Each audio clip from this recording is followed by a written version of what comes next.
Good morning. हम लोग थोड़ा वेट कर रहे हैं। पलाश, राम, हम लोग थोड़ा वेट कर रहे हैं। थोड़ा प्रेरणा, हम लोग सब थोड़ा वेट करेंगे, एक 5 मिनट और। उसके बाद क्लास स्टार्ट करते हैं, ठीक है? हेलो।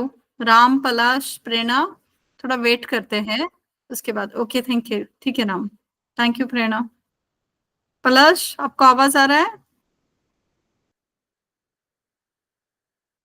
आप भी बोल सकते हो। Good Yes, morning ma'am. All once again. Good yes, morning. Good morning.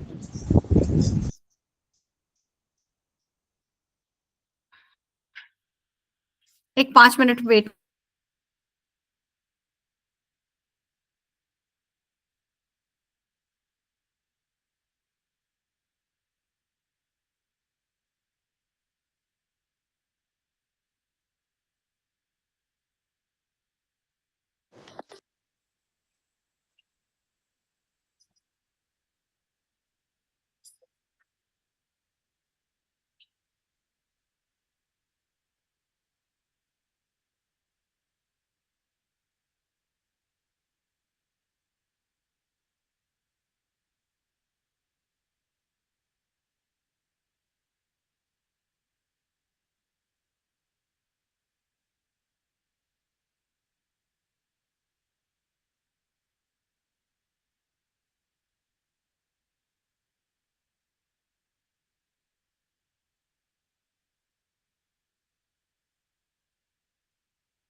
Good morning once again. एक बार वापस से सबको गुड मॉर्निंग।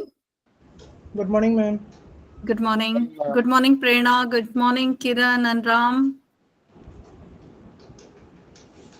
Guys, Morning. आप लोग सब कल थे। आई थिंक पलश तो था, मुझे याद है। प्रेरणा, किरण, राम, आप लोग कल थे? नहीं मैम, कल नहीं था मैम। अच्छा, प्रेरणा, किरण।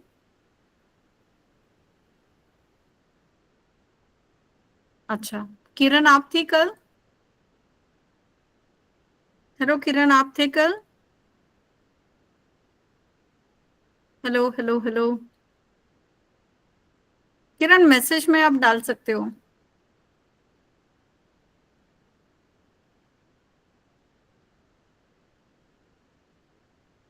किरण, हेलो किरण, कुछ बात कर सकते हैं? आप कल क्लास अटेंड कर रहे थे आपने?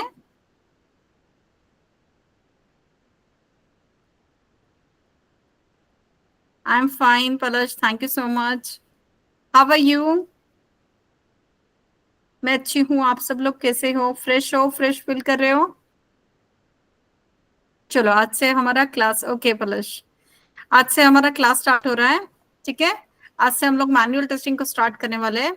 मैं थोड़ा थोड़ा स्लो जाऊंगी गाइस, ओके, और धीरे धीरे टाइम ये बढ़ाते जाऊंगे अपना कोर्स कंटेंट। तो मेरा स्क्रीन आप सबको दिख रहा होगा। Ram, Prerna, Palash and Kiran. Yes. Yes, ma'am. Good हाँ morning Aishwarya. Good morning Aishwarya, आप कल थी ऐश्वर्या?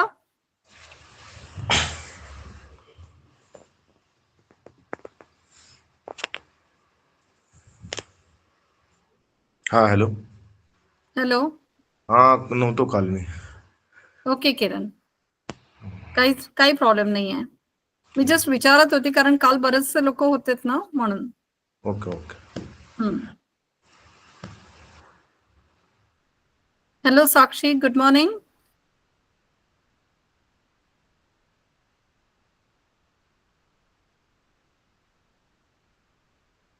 ओके चलो, ये देखो आपको मेरा स्क्रीन दिख रहा है सबको?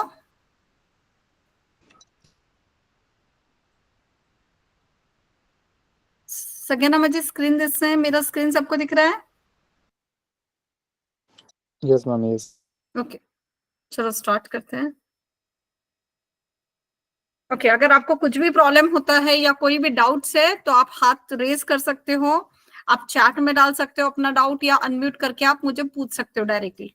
ठीक है, मैं धीरे धीरे स्टार्ट करूंगी। ओके राम, प्रेरणा, किरण, क्या आप मुझे 5 मिनट के लिए अपना बैकग्राउंड बताओगे? मतलब आप फ्रेशर हो कि एक्सपीरियंस्ड हो, मतलब आपका, क्योंकि कल मैंने सबका इंट्रोडक्शन लिया था, पलश का भी लिया था, तो मुझे ये पता है। आपके बारे में थोड़ा बता सकते हो कि आप टेक्निकल साइड से हो कि नॉन टेक्निकल साइड से हो, ताकि मैं उस तरह से पढ़ा सकूं आपको। अगर आप नॉन टेक्निकल हो तो अच्छा, प्रेरणा आप फ्रेशर हो, ठीक है। तो आपने इंजीनियरिंग की है, क्या किया है? Okay you are a web developer, okay Prerna, thank you so much. Kiran आप क्या कर रहे हो? राम आप थोड़ा सा इंट्रोडक्शन देंगे? चैट में भी डाल दिया तो भी चलेगा। मैम मेरा एमएससी कंप्यूटर साइंस हुआ है. वेरी गुड और राम। मैं अभी नॉन टेक्निकल में जॉब कर रहा हूँ मैम, मगरपट्टा को. ओके 2023 में मेरा कंप्लीट हुआ है पोस्ट ग्रेजुएशन. तो अभी अच्छा, चांसेस है ना मुझे कुछ कर सकता हूँ ना मैं आगे? बिल्कुल कर सकते हो। 2023 में हुआ है ना? Yes ma'am. हाँ तो ज्यादा साल नहीं हुए, ठीक है। यस. किरण आप क्या कर रहे हो, बता सकते हो?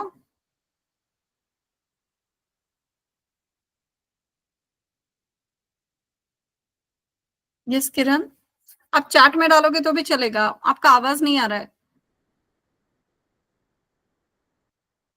किरण मुझे आपका आवाज नहीं आ रहा है।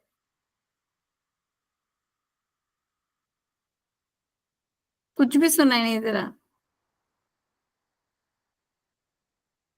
आप चैट में डाल दो किरण, चलेगा।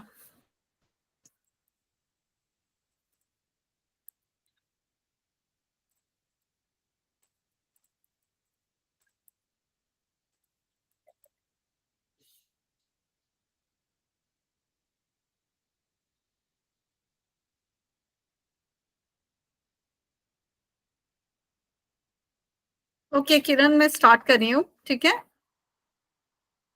ओके ऑल ऑफ यू, मैं स्टार्ट कर रही हूँ, ठीक है। सो मैंने जैसे कल आपको थोड़ा बताया था कि पहले हमारा मैनुअल टेस्टिंग रहेगा। जो लोग नए हैं उनके लिए बता रही हूँ कि पहले हमारा मैनुअल टेस्टिंग रहेगा। मैनुअल टेस्टिंग के बाद ये देखो, ये आपके कोर्स कंटेंट है। जो लोग आज ज्वाइन हुए उनको थोड़ा सा आइडिया मिले, इसके लिए मैं दिखा रही हूँ।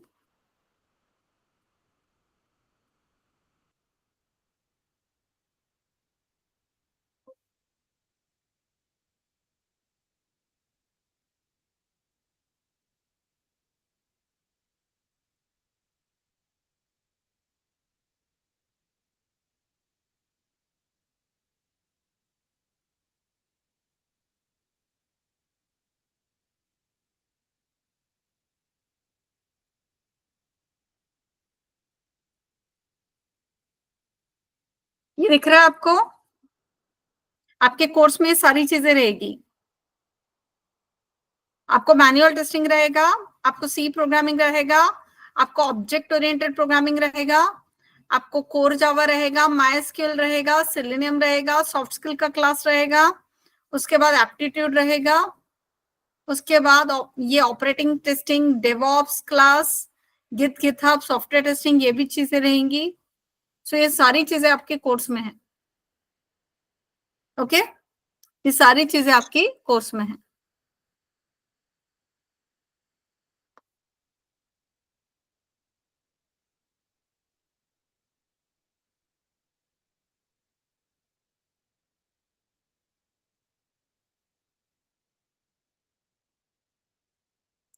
देखो टेस्टिंग के अंदर क्या क्या सीखोगे आप। टेस्टिंग और पूरे कोर्स में क्या है ऐसा भी दिया हुआ है, देखो आपको पढ़ना है आप पढ़ लो।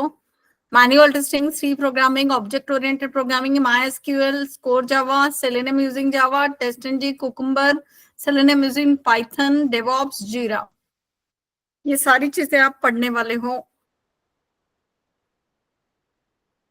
ठीक है,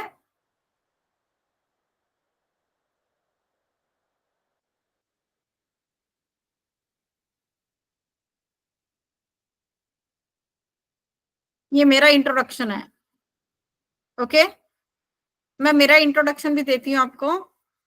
I am having 15+ years of experience, total overall experience 13+ training में है, और 1.5 साल मैंने मैनुअल टेस्टिंग में काम किया था। सो ऑलमोस्ट 15 साल का मेरा एक्सपीरियंस है। 13 साल ट्रेनिंग में और बाकी के 2 साल 1.5 साल मैंने इसमें काम किया है, किसमें, टेस्टिंग में। सो मेरा नाम दीपिका देव है। ओके, आपको हिंदी लैंग्वेज अच्छा रहेगा या इंग्लिश लैंग्वेज में बात करो, आपको कौन सी लैंग्वेज ज्यादा अच्छा रहेगा गाइस? आप बता सकते हो, आपको हिंदी ज्यादा कन्वीनियंट है या इंग्लिश ज्यादा कन्वीनियंट है? ओके किरण, आप काम कर रहे हो, गुड। हाँ, सो मैंने आपको इंग्लिश ज्यादा कंफर्टेबल रहेगा या हिंदी ज्यादा कंफर्टेबल रहेगा? दोनों कंफर्टेबल है, थैंक यू प्रेरणा। राम आपको ठीक है, हिंदी इंग्लिश दोनों? बोथ मैम, चलेगा दोनों भी, कोई प्रॉब्लम नहीं। ओके ओके, चलो। सो मेरा नाम दीपिका है, दीपिका देव है। ओके, मैं 15 साल, ऑलमोस्ट मेरा 15 साल का एक्सपीरियंस है। मैंने 1-1.5 साल मैनुअल टेस्टिंग में काम किया था, और उसके बाद से मैंने ट्रेनिंग में आ गई मैं उसके बाद, और तब से लेकर आज तक मैं ट्रेनिंग में हूँ। मैं कॉर्पोरेट ट्रेनर रह चुकी हूँ। मैंने कैप जेमिनाई के लिए काम किया है, कैप जेमिनाई के लिए, एलटीआई के लिए, ओके, एलटीआई, माइंडट्री और फल्क्रम जैसी कंपनीज के लिए मैंने काम किया है काफी दिनों तक, ऑलमोस्ट 2 साल मैंने काम किया है। उसके बाद मैं आईएसटी की भी सर्टिफाइड हूँ, मैंने टेस्टिंग का सर्टिफिकेशन किया हुआ है, आईएसटी की भी, okay, international software testing qualification board. उसके बाद मैंने क्या ये किया है, टेस्टिंग के बाद मैंने और कौन से सर्टिफिकेशंस किए हैं? टेस्टिंग में मैंने आईएसटी के भी किया है, जैसे मैंने अभी आपको बताया। दूसरा मैंने ये किया है, ऑटोमेशन टूल के सर्टिफिकेशंस किए। सो मैंने काफी सालों से मैं पढ़ा रही हूँ, मैनुअल टेस्टिंग पढ़ा रही हूँ, ऑटोमेशन टूल्स पढ़ा रही हूँ, ओके, सेलेनियम पढ़ा रही हूँ, टोस्का पढ़ा रही हूँ, टोस्का करके एक टूल है। उसके बाद एचपी के टूल्स है, वो भी मैंने पढ़ाए हुए हैं। एपीआई ऑटोमेशन भी पढ़ाया है। तो ये सारी चीजें मैंने पढ़ाई हुई है। उसके बाद मैंने इंटरनेशनल ट्रेनिंग्स भी लिए है। एलटीआई के साउथ अफ्रीका के लिए मैंने इंटरनेशनल ट्रेनिंग लिया है, यूके यूएस के लोगों के लिए भी इंटरनेशनल ट्रेनिंग लिया है। ठीक है, सो आज मैं आपका मैनुअल टेस्टिंग स्टार्ट कर रही हूँ। ओके, मैनुअल टेस्टिंग में पहला चैप्टर जो है वो है software application basics. Software application basics, इस चैप्टर में हम लोग क्या करने वाले हैं? इस चैप्टर में हम लोग एप्लीकेशन के बेसिक्स सीखने वाले हैं। टेस्टिंग यहाँ से स्टार्ट नहीं होता है, टेस्टिंग 3rd चैप्टर से स्टार्ट होगा। इस चैप्टर में हम लोग क्या क्या करने वाले हैं? बेसिक्स ऑफ सॉफ्टवेयर एप्लीकेशन में हम लोग क्या पढ़ने वाले हैं? बेसिक्स ऑफ सॉफ्टवेयर एप्लीकेशन में हम लोग ये देखेंगे कि सॉफ्टवेयर एप्लीकेशन क्या होता है, एप्लीकेशन के कंपोनेंट्स क्या होते हैं, एप्लीकेशन कैरेक्टरिस्टिक्स क्या होती हैं, डोमेन क्या होता है, टाइप्स ऑफ एप्लीकेशंस क्या होते हैं, एप्लीकेशन सर्विस मॉडल कौन कौन से हैं, एप्लीकेशन कैटेगरीज क्या है, जिसमें से पहले मैं स्टार्ट करूंगी what is the software application. Software applications क्या होते हैं, आप सब लोग यूज करते हो सॉफ्टवेयर एप्लीकेशंस, राइट। बहुत सारे सॉफ्टवेयर एप्लीकेशंस हम लोग मोबाइल पे यूज करते हैं, वेब एप्लीकेशंस यूज करते हैं, डेस्कटॉप एप्लीकेशंस यूज करते हैं। सो बहुत सारे सॉफ्टवेयर एप्लीकेशंस हम लोग अपनी डे टू डे लाइफ में यूज करते हैं। सॉफ्टवेयर एप्लीकेशंस का यूज क्यों करना चाहिए, क्या जरूरत है हमें गूगल यूज करने की या गूगल पे यूज करने की, या ये सब एप्लीकेशंस हम लोग क्यों यूज करते हैं।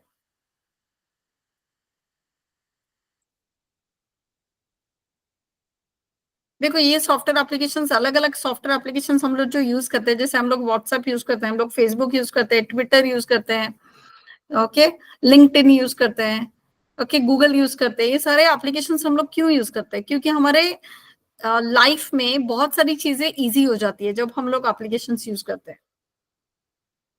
जैसे अगर मुझे घर बैठे शॉपिंग करना है, बाहर बारिश है, मैं बाहर जाके शॉपिंग नहीं करना चाहती हूँ, तो उसके लिए हम लोग क्या कर सकते हैं, घर बैठे भी शॉपिंग कर सकते हैं। अमेजोन है, फ्लिपकार्ट है, मिंत्रा है, ऐसे बहुत सारे साइट्स है जिससे आप ऑनलाइन शॉपिंग कर सकते हो। सो आपका काम, हमारा काम इजी हो जाता है, राइट।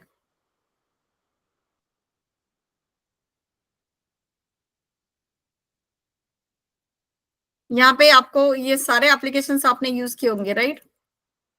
सो सॉफ्टवेयर एप्लीकेशन का डेफिनेशन क्या होता है, सॉफ्टवेयर एप्लीकेशन होता क्या है, what is software application. Software application का मतलब ये है, it is a collection of programs which performs a specific task for the user.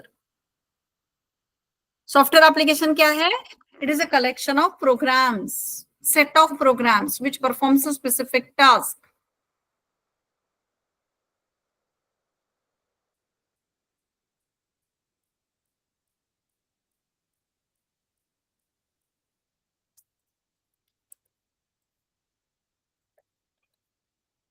क्या है software applications, software application is nothing but it is a collection of programs, group of programmes.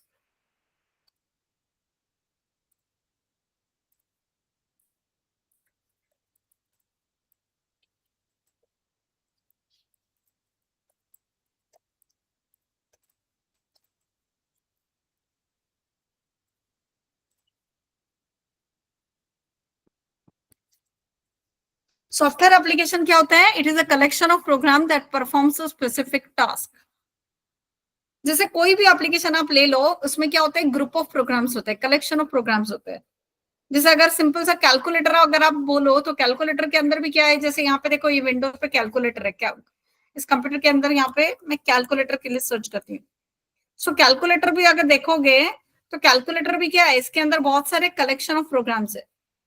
इसके अंदर addition है, subtraction है, multiplication है, division है। सो ये इसके अंदर स्क्वायर रूट है, ओके, एक्सपोनेंशियल है। सो ये सारे परसेंटेज है। सो ये सारे क्या है, this are all collection of programs. ये सारे प्रोग्राम्स को क्या किया गया, कलेक्ट किया गया टू फॉर्म कैलकुलेटर। कैलकुलेटर बनाने के लिए सारे प्रोग्राम्स को क्या किया गया है, कलेक्ट किया गया है। तो this is a collection of program that performs a specific task. अगर आप व्हाट्सएप जैसा एप्लीकेशन देखते हो, तो व्हाट्सएप भी क्या है, व्हाट्सएप के अंदर भी कलेक्शन ऑफ प्रोग्राम्स है। बहुत सारे जैसे व्हाट्सएप के अंदर स्टेटस है, व्हाट्सएप के अंदर पे फीचर है, व्हाट्सएप के अंदर चैट है, कॉल है। सो बहुत सारे फीचर्स जो है इन सबका ग्रुप है। इसके अंदर बहुत सारे प्रोग्राम्स है। It is a collection of programs that performs a specific task. कोई भी सॉफ्टवेयर का डेफिनेशन आप यही देखोगे, सॉफ्टवेयर का डेफिनेशन क्या है, it is collection of programs, group of programs that performs a specific task. हम लोग सॉफ्टवेयर एप्लीकेशन क्यों यूज करते हैं, ये देखो, what are the advantages of using a software application. Software application use करने की फायदे क्या है, एडवांटेजेस क्या है, ये देखो क्या एडवांटेजेस हैं। It reduces time and effort. What it does, it reduces time and effort. हमारा टाइम बचता है, हमारा कॉस्ट बचता है। जैसे मैंने बताया थोड़ी देर पहले, अगर हम लोग घर बैठे शॉपिंग करते हैं तो क्या होता है बेनिफिट, कि हमारा टाइम बचेगा, जाने आने का खर्चा बचेगा। आप जैसे मनपसंद चाहो वैसी चीजें आप ऑर्डर कर सकते हो ऑनलाइन, तो आपका टाइम बचता है, पैसा बचता है, और आपको जैसा चाहिए वैसा प्रोडक्ट मिलता है। सो ये हमारा पैसा बचाता है, हमारा टाइम बचाता है। It provides reliability and accuracy. आपको जो बिल आता है वो करेक्ट बिल आता है, गलत बिल नहीं आता, राइट। उसके बाद आप कंपेयर कर सकते हो, अलग अलग साइट पे जो प्राइस है उसके साथ कंपेयर कर सकते हो। उसके बाद access to application from multiple places. आप एप्लीकेशन को अलग अलग जगह से एक्सेस कर सकते हो। जैसे ट्रैवलिंग में हो तो ट्रैवल में भी अमेजोन का ऐप है, आप मोबाइल से एक्सेस कर सकते हो। ये सारे एप्लीकेशन जो है उनके मोबाइल ऐप्स है, तो आप मोबाइल ऐप यूज कर सकते हो, वेब एप्लीकेशन यूज कर सकते हो। ट्रैवल में लैपटॉप लेके जा रहे हो, मोबाइल क्या कर सकते हो, मोबाइल पे या हम लोग लैपटॉप पे एक्सेस कर सकते हैं वेबसाइट्स। सो आप किसी भी टाइम पे आप एप्लीकेशंस को एक्सेस कर सकते हो, किसी भी जगह से एप्लीकेशंस को एक्सेस कर सकते हो, जहां जहां इंटरनेट है, नेटवर्क है, आप एक्सेस कर सकते हो। This applications are user friendly. ये जो एप्लीकेशंस है ये कैसे यूजर फ्रेंडली है। यूजर फ्रेंडली है मतलब ये इजी है यूज करने के लिए, समझने के लिए। हम लोग इनको अच्छे से समझ सकते हैं, अच्छे से यूज कर सकते हैं, इसके लिए हमें किसी की हेल्प की जरूरत नहीं पड़ती। इस यूज करने के लिए बहुत इजी है। सो अमेजोन पे जब आप प्रोडक्ट सर्च करते हो, प्रोडक्ट को सर्च करना इजी है, ऑर्डर प्लेस करना इजी है। सो उसके लिए कोई ट्रेनिंग की जरूरत नहीं पड़ती। ठीक है, तो एक बार ये देख लो, समझ में आया है क्या, बताओ एप्लीकेशन क्या है, ये समझा है, ये सारी चीजें आपको समझी है।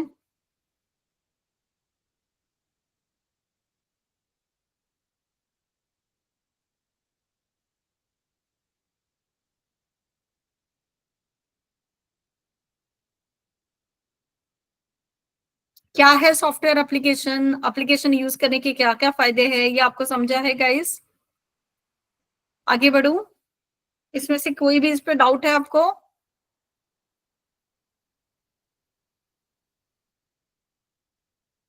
पलाश, राम, किरण,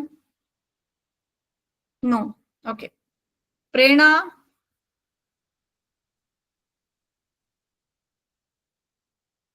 ओके। राम एंड किरण, कोई डाउट होगा तो पूछा करो, ठीक है।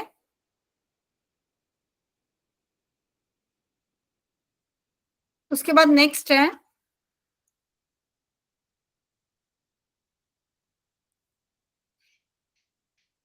Application components. एप्लीकेशन कंपोनेंट्स का मतलब क्या, देखो कोई भी सॉफ्टवेयर एप्लीकेशन जब बनता है, कोई भी सॉफ्टवेयर एप्लीकेशन जो आप यूज करते हो वो बहुत सारे अलग अलग कंपोनेंट से मिलके बना है।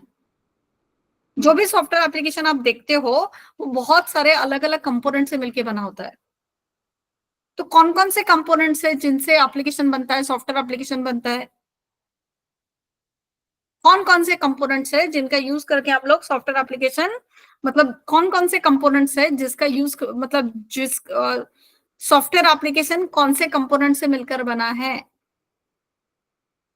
और ये कंपोनेंट हमें क्यों सीखने चाहिए, क्योंकि जब हम लोग टेस्टिंग स्टार्ट करते हैं तो हमें ये सारे कंपोनेंट्स को टेस्ट करना पड़ता है।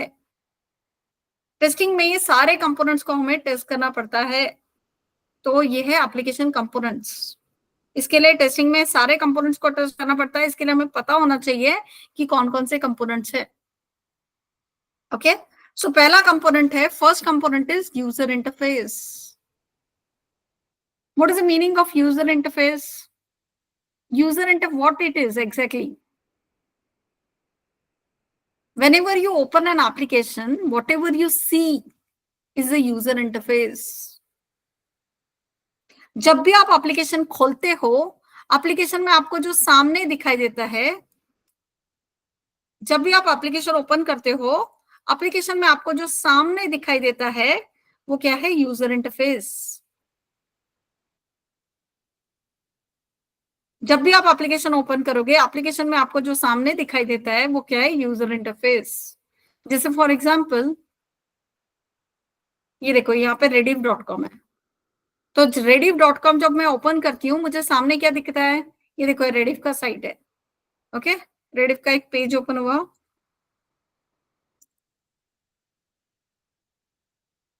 ये क्या है? रेडिफ एप्लीकेशन का यूजर इंटरफेस है। ओके, ये रेडिफ एप्लीकेशन का साइन इन पेज है। सो जब आप एप्लीकेशन ओपन करते हो, आपको सामने जो दिखाई देता है, जिसका यूज करके आप एप्लीकेशन यूज करते हो, जैसे सामने मुझे क्या दिख रहा है? साइन इन पेज दिख रहा है। सो एप्लीकेशन में जब आप एप्लीकेशन ओपन करते हो, आपको सामने एप्लीकेशन में जो दिखाई देता है, जिसका यूज करके, जिसके जो आपको यूज करना पड़ता है, मतलब आपको एप्लीकेशन अगर यूज करना है तो आप कैसे यूज करते हो? आपको लॉगिन करना पड़ेगा, राइट? एप्लीकेशन में जो सामने दिखता है आपको, जिसके थ्रू आप एप्लीकेशन को यूज करते हो, उसको बोला जाता है यूजर इंटरफेस। जैसे अगर मुझे रेडिफ यूज करना है तो पहले मुझे लॉगिन करना पड़ेगा। लॉगिन लिंक पे क्लिक करूंगी, लॉगिन पेज पे जाऊंगी, लॉगिन करूंगी, फिर उसके बाद मैं एप्लीकेशन रेडिफ मेल यूज कर सकती हूँ। या अगर आपने एटीएम मशीन यूज किया है, तो एटीएम मशीन में क्या होता है? यूजर इंटरफेस में क्या दिखता है आपको? स्क्रीन पे क्या दिखता है? एटीएम मशीन में बहुत सारी स्क्रीन दिखती है। पहले आप कार्ड इंसर्ट करते हो, फिर स्क्रीन आता है, ओके, एंटर पिन नंबर, फिर आप पिन नंबर एंटर करते हो। पिन नंबर एंटर करने के बाद वहां पे आता है आप ट्रांजेक्शन सिलेक्ट करो। ओके, फिर आप ट्रांजेक्शन सिलेक्ट करते हो, जैसे मैंने सिलेक्ट किया कैश विड्रॉल। उसके बाद क्या आता है? सिलेक्ट अकाउंट टाइप, फिर आप अकाउंट टाइप सिलेक्ट करते हो, राइट? उसके बाद क्या होता है? आप सिलेक्ट करते हो कि आपको कितना अमाउंट चाहिए, फिर आपको कैश मिलता है, राइट? सो ये सारे अलग अलग स्क्रीन आपको कब आते हैं? एटीएम मशीन के अंदर। In ATM machine you see all the screens. ATM machine में आपको ये सारी स्क्रीन दिखती है। तो यूजर इंटरफेस जो होता है, उसके अंदर बहुत सारी क्या होती है? स्क्रीन्स होती है। अलग अलग आपको ऐसा दिखाई देता है स्क्रीन। पहला स्क्रीन, दूसरा स्क्रीन, उसके बाद पहले स्क्रीन के बाद दूसरा स्क्रीन दिखाई देगा, दूसरे स्क्रीन के बाद तीसरा स्क्रीन दिखेगा। सो पहले एक स्क्रीन, फिर उसके बाद दूसरा स्क्रीन आएगा, दूसरे के बाद तीसरा स्क्रीन आएगा, right? So from first screen it will go to next screen, next screen to next screen. So ATM machine के अंदर बहुत सारे अलग अलग स्क्रीन आपको दिखते हैं।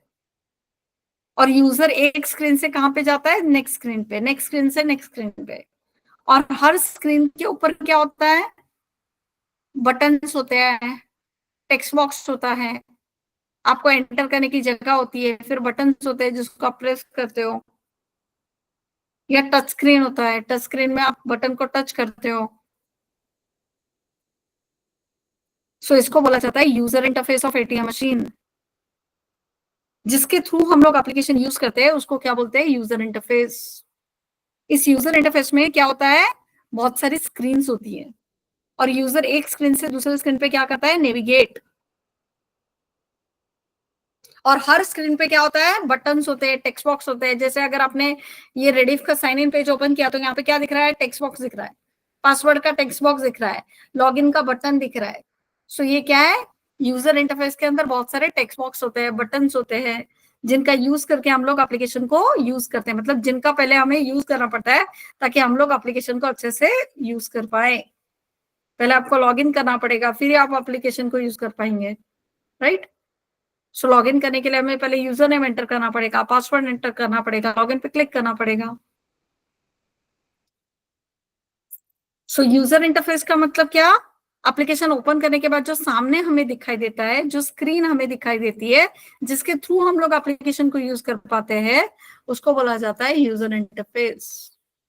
यूजर इंटरफेस में बहुत सारे टैब्स होते हैं, बटन्स होते हैं, चेक बॉक्सेस होते हैं, टेक्स्ट बॉक्सेस होते हैं, लिंक्स होती है। उसके बाद सेकेंड कंपोनेंट है रोल स्पेसिफिक फंक्शनैलिटी। सो ये रोल स्पेसिफिक फंक्शनैलिटी क्या होती है? देखो, एप्लीकेशन को यूज करने वाले बहुत सारे यूजर्स होते हैं, एप्लीकेशन को यूज करने वाले कौन होते हैं? बहुत सारे यूजर्स होते हैं। उसमें से कुछ यूजर्स क्या होते हैं? कुछ यूजर्स जैसे एडमिन यूजर्स होते हैं, जैसे ये एडमिन यूजर है। कुछ यूजर्स कौन होते हैं? Registered user. यहाँ पे ये कौन सा यूजर है? Admin user.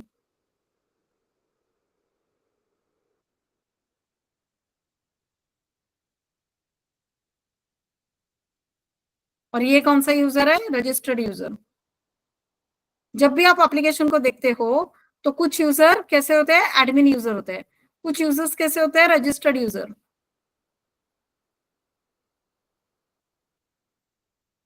ओके, सो एप्लीकेशन को रोल स्पेसिफिक फंक्शनैलिटी का मतलब क्या होता है?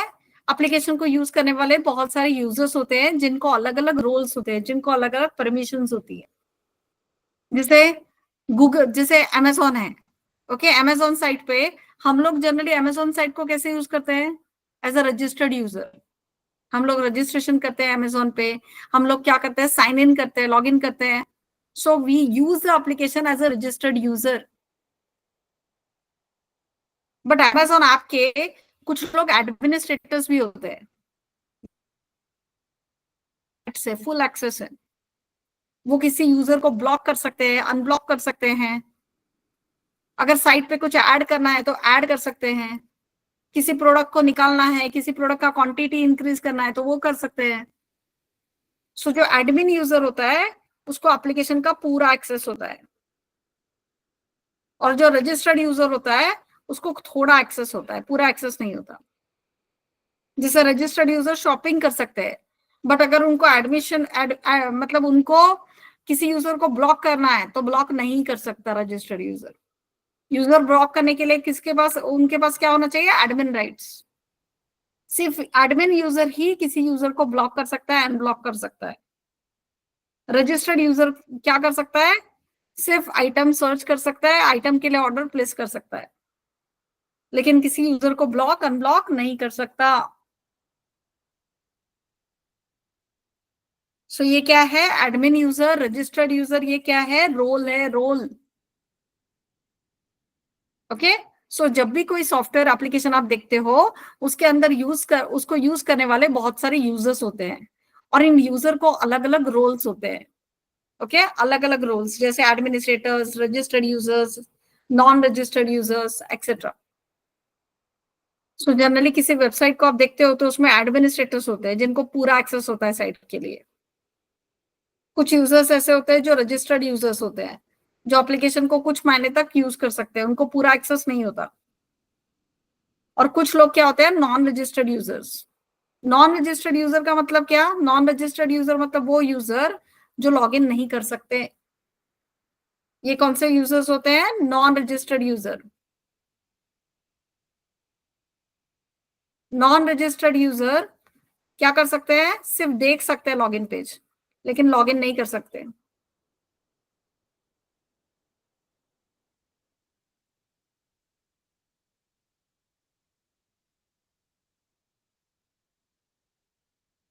जिन्होंने रजिस्ट्रेशन नहीं किया है वो लॉगिन नहीं कर सकते, राइट? सो अगर नॉन रजिस्टर्ड यूजर है, जिसे रजिस्ट्रेशन नहीं किया है जिन लोगों ने, वो एप्लीकेशन को यूज नहीं कर पाएंगे, वो एप्लीकेशन को लॉगिन नहीं कर सकेंगे। सो तीन तरह के यूजर्स होते हैं: admin users, registered users, non registered users. Non registered user application को यूज नहीं कर पाते, ठीक है?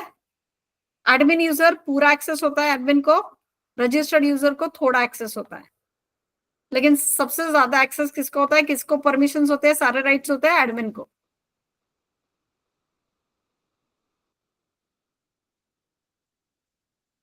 सो ये क्यों हमें पता होना चाहिए? क्योंकि टेस्टिंग में हम लोग हर यूजर के लिए, हर रोल के लिए टेस्टिंग करते हैं। जब टेस्टिंग स्टार्ट होता है तो हमें एडमिन यूजर के लिए टेस्टिंग करना पड़ता है, हमें रजिस्टर्ड यूजर के लिए टेस्ट करना पड़ता है, हमें नॉन रजिस्टर्ड यूजर्स के लिए भी टेस्ट करना पड़ता है। सो और एक एग्जांपल देती हूँ मैं आपको रोल स्पेसिफिक फंक्शनलिटी का। जैसे आप कंपनी में काम करते हो, कुछ लोग होते हैं मैनेजर, कुछ लोग एग्जीक्यूटिव्स। सो हर किसी को राइट्स अलग होते हैं ना। मैनेजर को पूरे राइट्स होते हैं क्योंकि वो मैनेजर है। हमें हमें हमारे काम के राइट्स होते हैं, बाकी ज्यादा राइट्स नहीं होते, राइट। सो आप एम्प्लॉय हो, एग्जीक्यूटिव हो, तो कम राइट्स होते हैं, मैनेजर को बहुत सारे राइट्स होते हैं। सो मैनेजर एक रोल है कंपनी के अंदर, ओके। एग्जीक्यूटिव भी एक रोल है, एग्जीक्यूटिव एक रोल है, right. Manager is a role, executive is a role. So role specific functionality आपको समझ में आ रहा है। रोल स्पेसिफिक फंक्शनैलिटी का मतलब, जैसे अभी मेरा रोल क्या है, टीचर, मैं आपकी टीचर हूं, ट्रेनर हूं। आपका रोल क्या है, स्टूडेंट रोल। सो मुझे आपसे ज्यादा राइट्स है, किसके लिए, पढ़ाने के लिए, राइट। पढ़ाने का राइट्स किसको है, ट्रेनर को। स्टूडेंट्स को क्वेश्चन करने का राइट्स है, राइट। सो स्टूडेंट रोल अलग होता है, टीचर रोल अलग होता है। सो हर किसी को अपने राइट्स के हिसाब से एप्लीकेशन यूज कर सकते हैं। एप्लीकेशन यूज करने के लिए अलग अलग राइट्स होते हैं अलग अलग यूजर्स को, जैसे administrator, registered users, non registered user, या कोई स्टूडेंट का ऐप होगा, कॉलेज का ऐप होगा, तो टीचर को अलग राइट्स होते हैं, स्टूडेंट्स को अलग राइट्स होते हैं, ओके। तो हर यूजर के लिए राइट्स परमिशन अलग अलग होती है। सो टीचर लॉग इन करता है तो उसको कुछ चीजों का एक्सेस मिलता है, स्टूडेंट को कुछ चीजों का एक्सेस मिलता है, ओके। सो हर यूजर रोल के लिए हमें टेस्टिंग करनी पड़ती है। ये 2 पॉइंट समझे क्या, पहले बताओ मुझे, फिर मैं आगे बढ़ूंगी, धीरे धीरे बढ़ूंगी। ये 2 रोल समझे आपको, registered user, non registered user, Yes, ma'am. Okay. Ram, Kiran, Prerna, yes ma'am. Okay, very good, okay, thank you.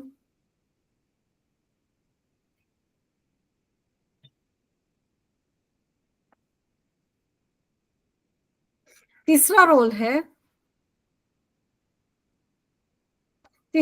है business user, business rules and validations. Third role is business rules and validations. Business rules and validations का मतलब क्या, जब भी हम लोग कोई application use करते हैं, एप्लीकेशन को यूज करते टाइम पे हमें कुछ रूल ऐड करने पड़ते हैं। एप्लीकेशन जब बनता है तो उसमें कुछ रूल सेट किए जाते हैं, कुछ रूल उसमें क्या किए जाते हैं, सेट किए जाते हैं। जैसे अगर आपको एटीएम मशीन यूज करनी है तो एटीएम मशीन का एक रूल होता है। कौन सा रूल है, आप अमाउंट जो विड्रॉ करते हो वो 100 के मल्टीपल में कर सकते हो। जैसे अगर आपको पैसे निकालना है तो कितना अमाउंट ले सकते हो आप कोई भी अमाउंट ले सकते हो, लेकिन कैसे ले सकते हो, ऐसा अमाउंट जो 100 के मल्टीपल में है। 100 के मल्टीपल में है का मतलब क्या, 100, 200, 300, 400, 500, 600, 700, 800, 900, 1000, ये सारे क्या है, 100 के मल्टीपल में है। फिर 1100, 1200, 1300, राइट, ये सारे क्या अमाउंट क्या है, 1000 के, 100 के मल्टीपल में है। लेकिन अगर मुझे 1225 रुपए निकालना है तो 1225 रुपए निकलेगा क्या, 25 रुपए नहीं निकल सकता, राइट। 1200 निकल सकता है, 25 नहीं निकल सकता। क्यों, क्योंकि वो जो अमाउंट है 1225, 25 जो है वो 100 के मल्टीपल में नहीं आ रहा। सो आपको जो भी अमाउंट निकालना है वो 100 का मल्टीपल होना चाहिए, तभी वो अमाउंट निकल सकेगा। सो ये रूल है एटीएम मशीन में, राइट। दूसरा रूल क्या है, आपके अकाउंट में बैलेंस होना चाहिए तभी कैश निकलेगा। तो अकाउंट में बैलेंस होगा तभी आप कैश विड्रॉ कर पाओगे, राइट। सो ये कुछ रूल्स होते हैं जो एप्लीकेशन में सेट किए जाते हैं और एप्लीकेशन उन रूल्स के मुताबिक काम करता है।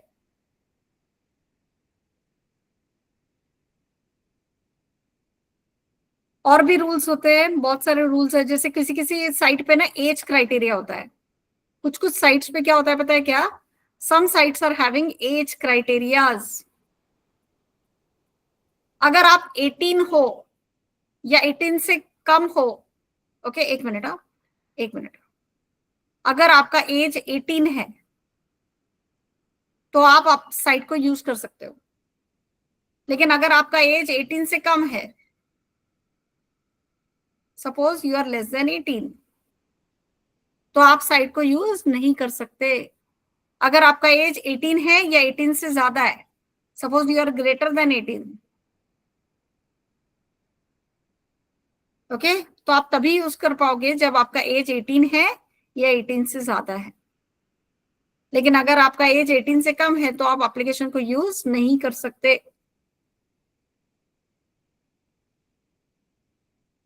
आ रहा है आपको समझ में? जैसे फेसबुक के लिए भी एज कंस्ट्रेंट है। अगर आप 18 एज के हो तो ही आप एप्लीकेशन में रजिस्ट्रेशन कर सकते हो, यूज कर सकते हो फेसबुक को। लेकिन 18 से कम लोग, 18 से जिनका एज 18 से कम है, वो लोग यूज नहीं कर सकते। ठीक है, तो कुछ कुछ साइट्स में एज कंस्ट्रेंट होता है, वो भी रूल है। वैलिडेशंस, वैलिडेशंस का मतलब क्या होता है? एप्लीकेशन अलग अलग टाइप के क्या करता है? वैलिडेशन करता है। जैसे जब भी आप कुछ डेटा एंटर करते हो एप्लीकेशन में, एंटर करने के बाद एप्लीकेशन चेक करता है कि जो डेटा आपने एंटर किया वो करेक्ट है क्या। जैसे ये रेडिफ मेल है, इसमें मैं अगर कुछ भी एंटर करती हूँ तो ये मुझे लॉगिन करने को अलाउ नहीं करेगा। देखो, wrong user name and password बता रहा है। क्यों लॉगिन नहीं हो रहा है मेरा? क्योंकि अगर मैं गलत डेटा एंटर करती हूँ तो एप्लीकेशन ये चेक करता है कि जो डेटा हमने एंटर किया है वो करेक्ट है क्या। अगर करेक्ट है तो ही लॉगिन करना पॉसिबल है। अगर करेक्ट डेटा एंटर किया तो ही लॉगिन होगा। अगर मैंने गलत डेटा एंटर किया तो एप्लीकेशन लॉगिन करने को अलाउ नहीं करेगा। सो इसको क्या बोला जाता है? वैलिडेशन। एप्लीकेशन क्या करता है? वैलिडेशन करता है। एप्लीकेशन ये चेक करता है कि जो डेटा हमने एंटर किया है वो करेक्ट है क्या। अगर करेक्ट है तो ही अलाउ करेगा लॉगिन करने के लिए, अगर गलत है तो अलाउ नहीं करेगा। तो इसको क्या बोलते हैं हम लोग? वैलिडेशन बोलते हैं। वैलिडेशन, ये वाला वैलिडेशन।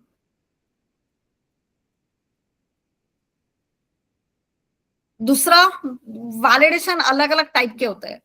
जैसे समझो यहाँ पे आपका नाम का फील्ड है, जरा ध्यान से देखो, ये फुल नेम फील्ड है। अगर नेम फील्ड के अंदर मैंने नंबर टाइप किया तो ये गलत है ना नेम के लिए। अगर नेम के लिए मैंने नंबर टाइप किया तो ये नेम फील्ड के लिए रॉन्ग डेटा है। तो रजिस्ट्रेशन अलाउ होगा क्या? रजिस्ट्रेशन होगा क्या नाम के अंदर नंबर डालने पे? नहीं होगा, एरर आएगा। लेकिन दूसरा भी और एक ये है, अगर समझो यहाँ पे ये मोबाइल नंबर फील्ड है, अगर मैंने मोबाइल नंबर के अंदर नंबर एंटर किया लेकिन 9 डिजिट का एंटर किया,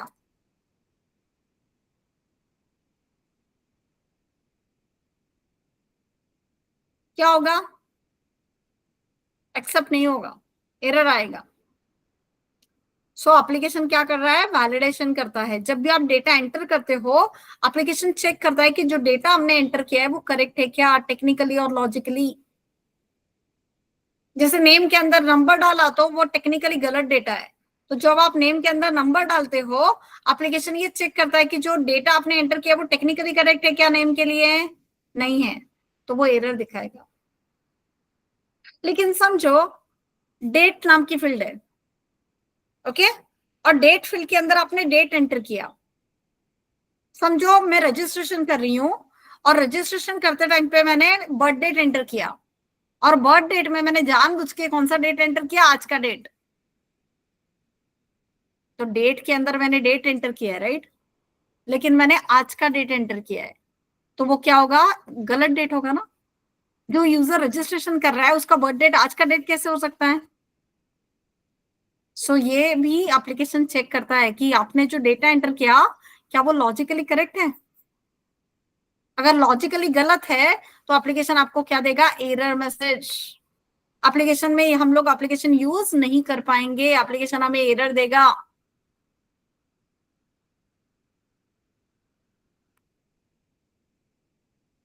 Okay, so what is business rule and validation? Have you got it? Have you understood business rules and validations?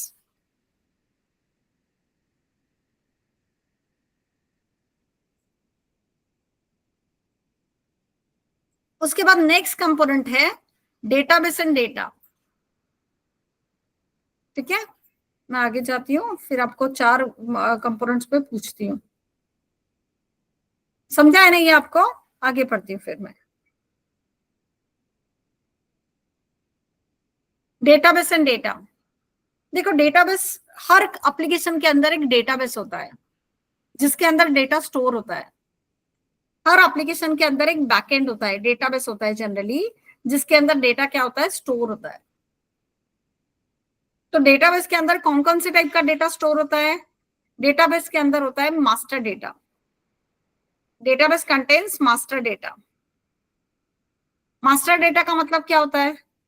Master data का मतलब क्या होता है? वो डेटा जो, मास्टर डेटा का मतलब होता है वो डेटा जो बार बार चेंज नहीं होता। वो डेटा जनरली जो सेम रहता है, जो बार बार चेंज नहीं होता। जैसे कंपनी का नाम, एक minute, give me 1 minute.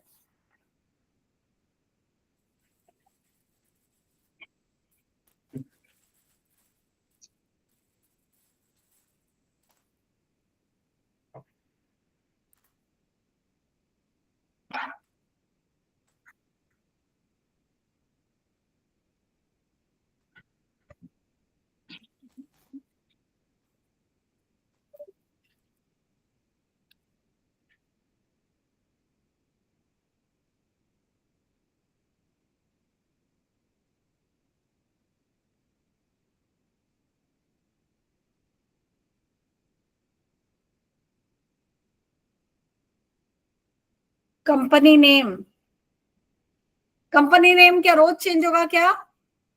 Company name रोज चेंज नहीं होता। ओके, सो ये डेटा कौन सा डेटा है? Master data. Company ID, company का क्या होता है? आईडी। ये भी रोज चेंज होगा क्या? नहीं होता। एम्प्लॉय कोड, एम्प्लॉय आईडी,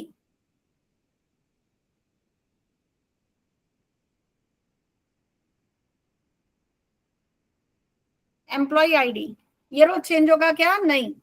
उसके बाद डिपार्टमेंट नेम,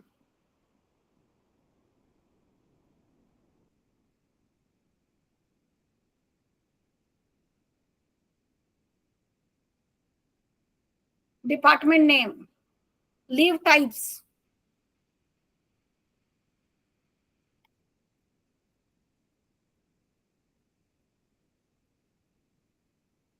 ये सारा मास्टर डेटा है। This is all master data.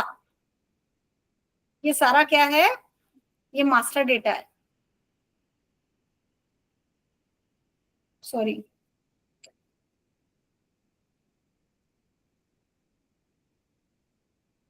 ये सारा डेटा कौन सा डेटा है? Master data.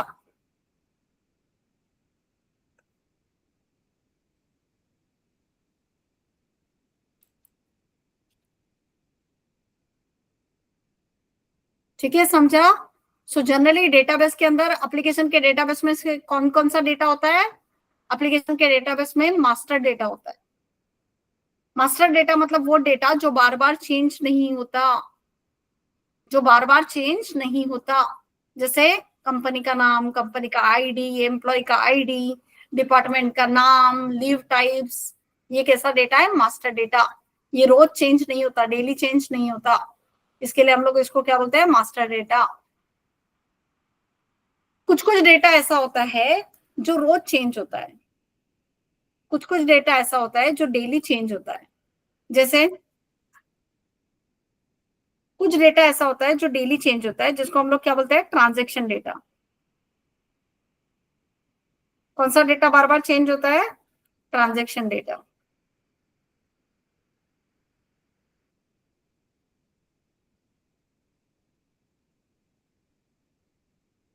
ट्रांजेक्शन डेटा का मतलब,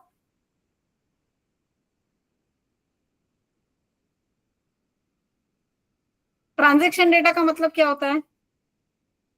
ट्रांजेक्शन डेटा वो डेटा है जब भी यूजर कोई ट्रांजेक्शन करता है एप्लीकेशन के साथ, तो ट्रांजेक्शन डेटा एप्लीकेशन में क्रिएट होता है और वो भी एप्लीकेशन में सेव होता है, डेटाबेस में सेव होता है। सो ट्रांजेक्शन डेटा का मतलब, जैसे यूजर क्या करेगा? लीव अप्लाई करेगा,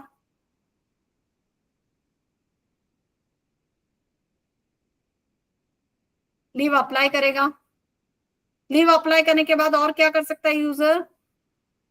जैसे एम्प्लॉई है तो वो पंच इन करता है, ऑफिस में आने के बाद क्या करना पड़ता है उसको, पंच इन, पंच आउट, जाते टाइम पे टाइम ये कर रिकॉर्ड होने के लिए उसको पंच आउट करना पड़ता है, सो पंच आउट। उसके बाद क्या करना पड़ता है, टाइम शीट करना पड़ता है, फिलअप करना पड़ता है। सो ये सारा क्या है, ट्रांजेक्शन डेटा। जो भी आप एप्लीकेशन में ट्रांजेक्शन करते हो वो डेटा की भी एप्लीकेशन के अंदर स्टोर होता है, तो उसको हम लोग क्या बोलते हैं, ट्रांजेक्शन डेटा। सो ट्रांजेक्शन, जैसे फेसबुक जैसे ऐप में आप क्या करते हो, आप लाइक करते हो, कमेंट करते हो, पोस्ट करते हो, तो वो आपका ट्रांजेक्शन है। व्हाट्सएप पे भी आप पोस्ट करते हो, लाइक करते हो, कमेंट करते हो, वो आपका ट्रांजेक्शन है। तो ये ट्रांजेक्शन डेटा भी एप्लीकेशन के डेटाबेस में स्टोर होता है। तीसरा होता है कॉन्फ़िगरेशन डेटा।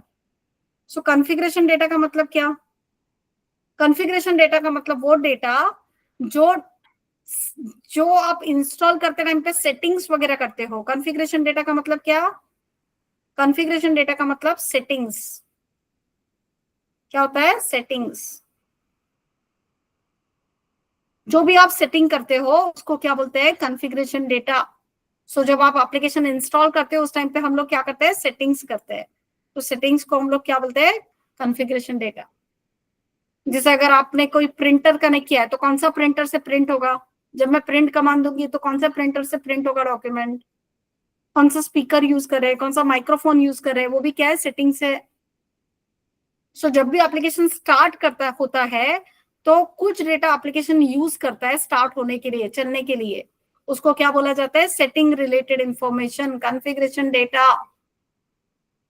जब भी एप्लीकेशन स्टार्ट होता है तो उसको कुछ डेटा लगता है स्टार्ट करने के लिए, तो उसको क्या बोलते हैं, configuration data.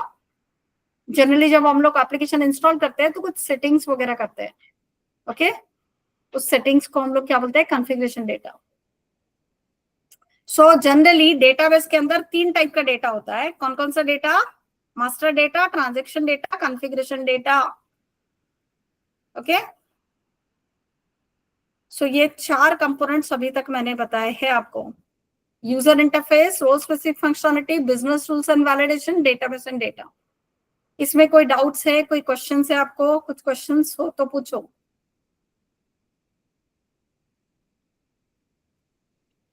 Any questions so फार, कोई भी क्वेश्चंस हो पूछ सकते हो आप लोग। धीरे धीरे जाएंगे हम लोग, एकदम से नहीं पढ़ाऊंगी, धीरे धीरे बताओ। कोई भी क्वेश्चंस है आपको? नहीं ma'am. No, okay. Palash, Kiran, okay, Prerna,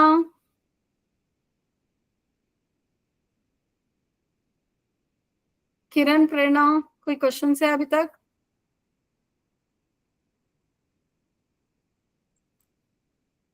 Kiran and Prerna chat में डाल दो, कुछ क्वेश्चंस होंगे तो।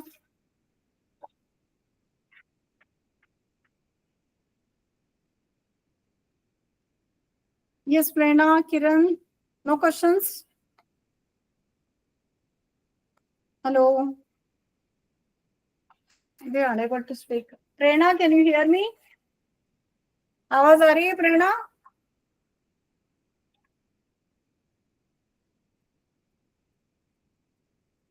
ओके चलो राम, इन दोनों को शायद आवाज नहीं आ रही है या कुछ प्रॉब्लम फेस कर रहे होंगे इंटरनेट का। चलो आगे बढ़ते हैं, 1 मिनट।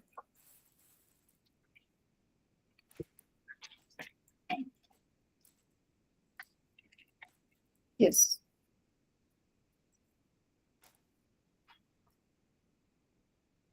ओके, हम लोग आगे बढ़ते हैं। अभी तक हमने 4 कंपोनेंट डिस्कस किए, अभी हम लोग आगे बढ़ेंगे, आगे के कंपोनेंट डिस्कस करते हैं।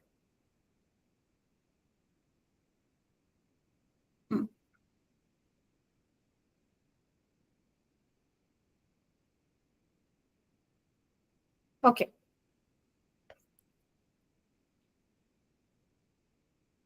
नेक्स्ट है रिपोर्ट्स। नेक्स्ट क्या है, ये वाला कंपोनेंट। रिपोर्ट्स का मतलब क्या होता है, रिपोर्ट्स का मतलब क्या होता है? जब भी आप सर्च करते हो एप्लीकेशन में, जब भी आप सर्च करते हो,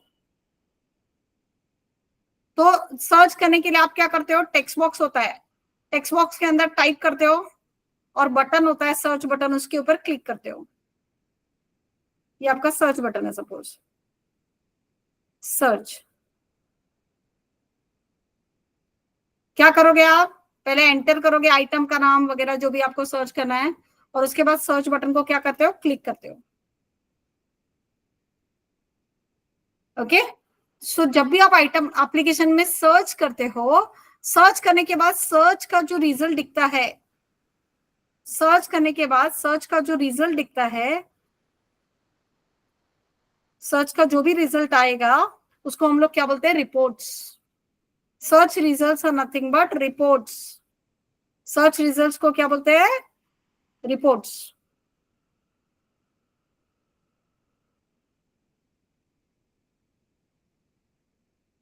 सर्च रिजल्ट्स को क्या बोला जाता है, रिपोर्ट्स बोला जाता है। जैसे आप एप्लीकेशन में सर्च करने के लिए कुछ क्वेरी एंटर करते हो, कुछ नाम एंटर करते हो, कोई कीवर्ड एंटर करते हो और सर्च पे क्लिक करते हो, तो उसके बाद जो रिजल्ट डिस्प्ले होता है उसको क्या बोला जाता है, रिपोर्ट्स। ओके, जैसे अमेजोन पे आप सर्च कर रहे हो, फिल्टर लगाते हो, आप आइटम सर्च करते टाइम पे फिल्टर्स लगाते हो, फिल्टर्स लगा के फिर आइटम को सर्च करते हो, तो सर्च करने के बाद जो रिजल्ट डिस्प्ले होगा उसको क्या बोला जाएगा, रिपोर्ट। जैसे मुझे पर्टिकुलर ब्रांड के प्रोडक्ट्स चाहिए, तो ब्रांड के लिए मैं सर्च करूंगी, वो सिर्फ उसी ब्रांड के प्रोडक्ट मुझे दिखाएगा, अमेजोन मुझे उसी ब्रांड के प्रोडक्ट दिखाएगा, तो उसको बोला जाता है, जो डिस्प्ले हो रहा है सारे उसी ब्रांड के रिपोर्ट जो दिख रहे हैं, जो रिजल्ट दिख रहा है उसको क्या बोला जाता है, रिपोर्ट। सारे उसी ब्रांड के प्रोडक्ट मुझे दिखेंगे तो उसको क्या बोला जाएगा, ये जो रिजल्ट दिख रहा है उसको बोलते हैं रिपोर्ट। सो रिपोर्ट का मतलब क्या होता है, रिपोर्ट का मतलब सर्च करने के बाद में आपको जो दिखता है, जो रिजल्ट आता है उसको रिपोर्ट बोलते हैं। उसके बाद है नेक्स्ट है इंटरफेसेस। अभी इंटरफेसेस का मतलब क्या, अब ये इंटरफेसेस क्या होते हैं, व्हाट आर इंटरफेसेस। इंटरफेसेस का मतलब क्या होता है, जब भी आप एप्लीकेशन में कुछ एप्लीकेशन, जैसे ये अमेजोन एप्लीकेशन है, अमेजोन एप्लीकेशन क्या करता है, इट यूजेस पेमेंट गेटवे। ये कौन सा एप्लीकेशन है, अमेजोन। अमेजोन कौन सा एप्लीकेशन यूज करता है, जैसे जीपे यूज करता है। अमेजोन पे मैंने पेमेंट करने के लिए क्या यूज किया, जीपे। सो ये दो एप्लीकेशन के बीच में क्या हो रहा है, कनेक्शन हो रहा है, इंटरफेस हो रहा है, सो उसको क्या बोला जाता है, इंटरफेस। अमेजोन एप्लीकेशन में पेमेंट करने के लिए मैंने क्या यूज किया, जीपे यूज किया। सो जीपे अलग एप्लीकेशन है, जीपे पूरा अलग एप्लीकेशन है, अमेजोन पूरा अलग एप्लीकेशन है, राइट। सो जब आप अमेजोन पे जीपे से पे करते हो, अमेजोन एप्लीकेशन किसके साथ इंफॉर्मेशन शेयर कर रहा है, जीपे के साथ। अमेजोन एप्लीकेशन किसके साथ इंटरेक्ट कर रहा है, जीपे के साथ। सो दो एप्लीकेशन के बीच में जो इंटरेक्शन हो रहा है उसको हम लोग क्या बोलते हैं, interface. What is interface, interaction between two application।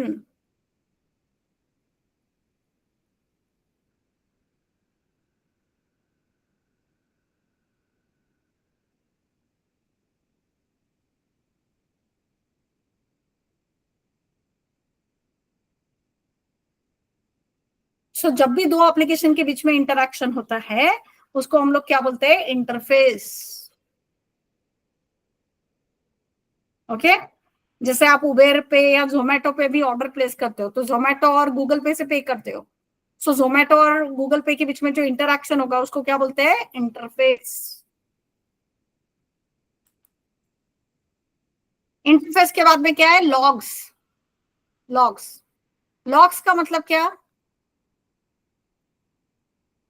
Logs का मतलब क्या होता है, लॉग्स का मतलब होता है एप्लीकेशन। जब भी आप एप्लीकेशन यूज करते हो, एप्लीकेशन में आप जो भी कुछ करते हो, एप्लीकेशन उसका हिस्ट्री रखता है। What application does? It keeps a history.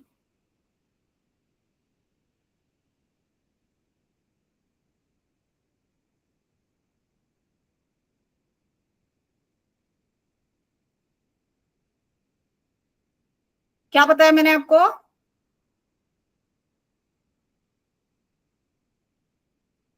What are logs?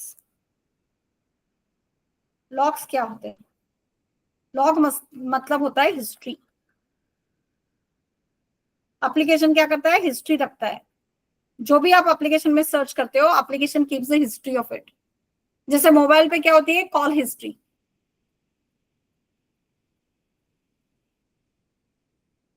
Mobile पे क्या होता है? Call logs. लॉग का मतलब क्या होता है? हिस्ट्री. एप्लीकेशन में आप जो भी कुछ करते हो, एप्लीकेशन उसका क्या रखता है? हिस्ट्री रखता है. ओके जो भी ट्रांजेक्शन एप्लीकेशन में होता है, एप्लीकेशन उसका एक हिस्ट्री रखता है, हिस्ट्री मेंटेन करता है, रिकॉर्ड मेंटेन करता है. तो उसको क्या बोला जाता है? लॉग्स. जैसे एप्लीकेशन में, मोबाइल एप्लीकेशन के केस में क्या होती है? Call history. कॉल हिस्ट्री भी क्या है? लॉग्स है. कभी कभी एप्लीकेशन में एरर हिस्ट्री भी होती है. एप्लीकेशन में जो भी एरर्स आते हैं, एप्लीकेशन उसका भी क्या रखता है? रिकॉर्ड रखता है. सो एरर हिस्ट्री भी क्या होती है? एरर लॉग्स बोलते हैं उसको. सो लॉग्स का मतलब क्या? एप्लीकेशन में हम लोग जो भी कुछ करते हैं, एप्लीकेशन उसका हिस्ट्री मेंटेन करता है, रिकॉर्ड मेंटेन करता है, जिसको हम लोग क्या बोलते हैं? लॉग्स. कौन कौन से टाइप का हिस्ट्री होता है? कौन कौन से टाइप के रिकॉर्ड्स होते हैं? जैसे मोबाइल पे कॉल लॉग होता है, कॉल हिस्ट्री होता है. एप्लीकेशन में जब भी कोई एरर आता है, तो एप्लीकेशन उस एरर का भी लॉग मेंटेन करता है, हिस्ट्री मेंटेन करता है. उसको क्या बोला जाता है? Error log, error history.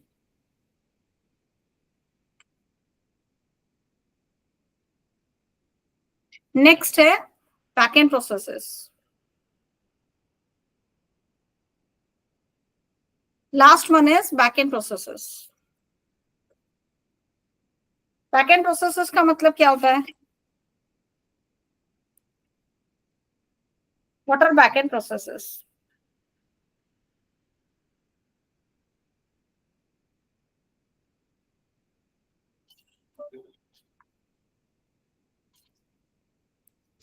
Backend processes का मतलब क्या होता है? What are backend processes?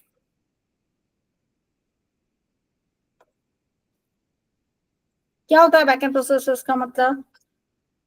Backend processes का मतलब ये होता है, एप्लीकेशन जो भी जॉब हम लोग एप्लीकेशन में जो भी जॉब करते हैं,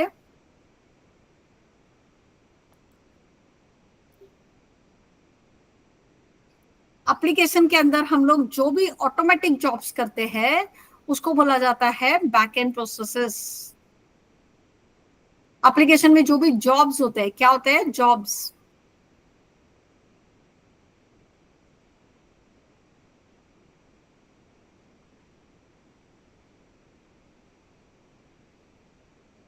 एप्लीकेशन में जो भी जॉब्स एप्लीकेशन करता है, ओके उसको हम लोग क्या बोलते हैं? Backend process. बैकएंड प्रोसेस का मतलब क्या होता है एग्जैक्टली? बैकएंड प्रोसेस का मतलब होता है ऑटोमेटिक जॉब्स. कौन से जॉब्स? ऑटोमेटिक.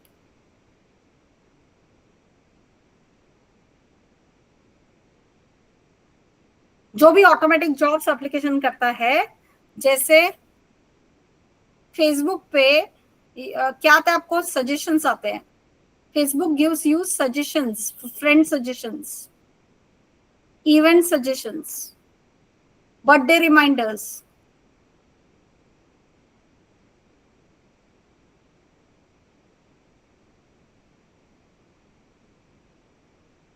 उसके बाद आपको auto mails, auto system generated messages.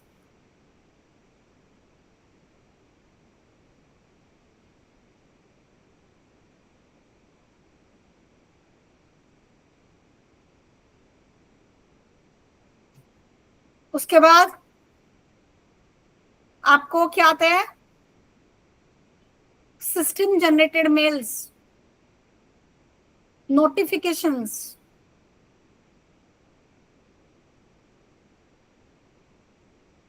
Email notification, SMS notifications. ये जो आता है, ये क्या है? बैकएंड प्रोसेसेस है. क्या मैंने बताया? बैकएंड प्रोसेसेस का मतलब क्या है? वो चीजें जो एप्लीकेशन ऑटोमेटिकली करता है, ऑटोमेटिक जॉब्स जो एप्लीकेशन में होते हैं, उसको हम लोग क्या बोलते हैं? Back and processes.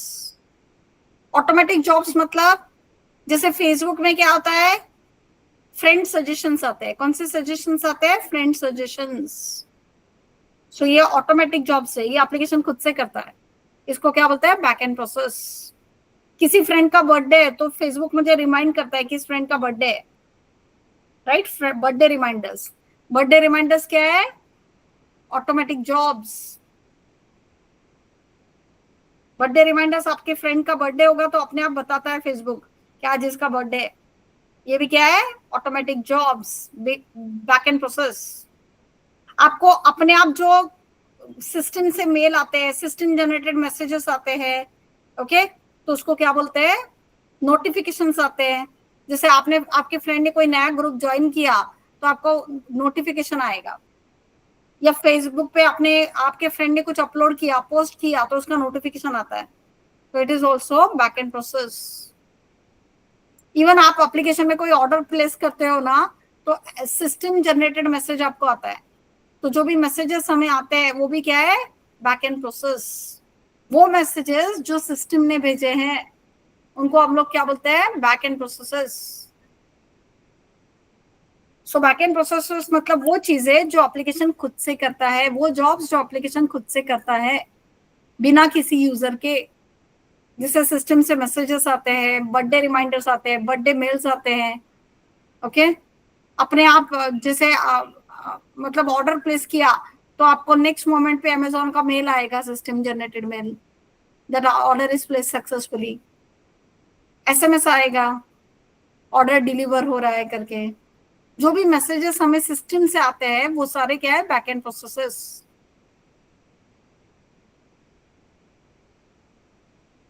एक बार ये सारी चीजें वन बाय वन ये सारे चीजें देखो और बताओ मुझे कि आपको समझा है क्या?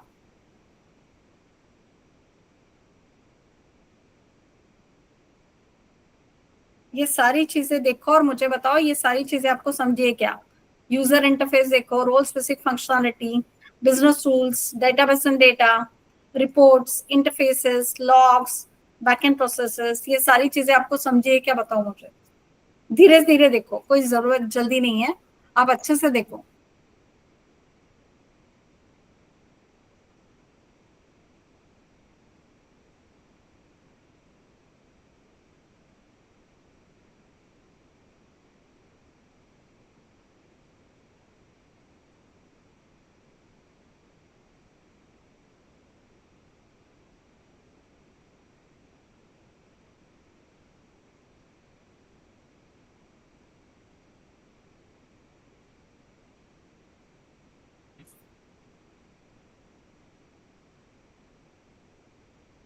यस पलश बोलो।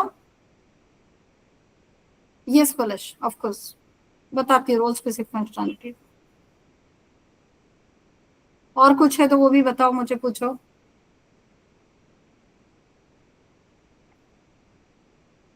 बताती हूँ मैं।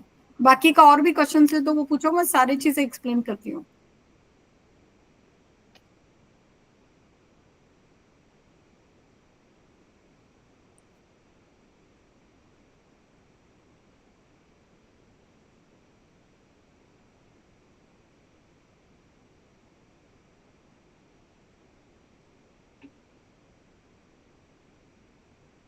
प्रेरणा, किरण, राम, पलश ने मुझे क्वेश्चन पूछा। आपको कोई क्वेश्चन है क्या? सारे लोग अपने अपने क्वेश्चंस डालो, मैं सारे क्वेश्चंस जो भी आपके होंगे वो सारे क्वेश्चन के एक्सप्लेन करती हूँ। जो भी क्वेरीज होंगी वो उसको डाउट क्लियर करती हूँ, आपके डाउट्स सारी क्वेरीज आपकी क्लियर करती हूँ।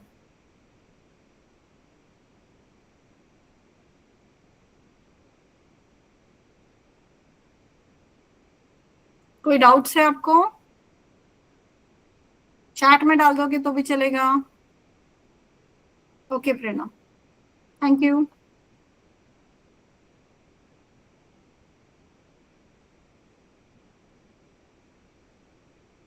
सो पलश, आपने जो पूछा वो बता रही हूँ अभी।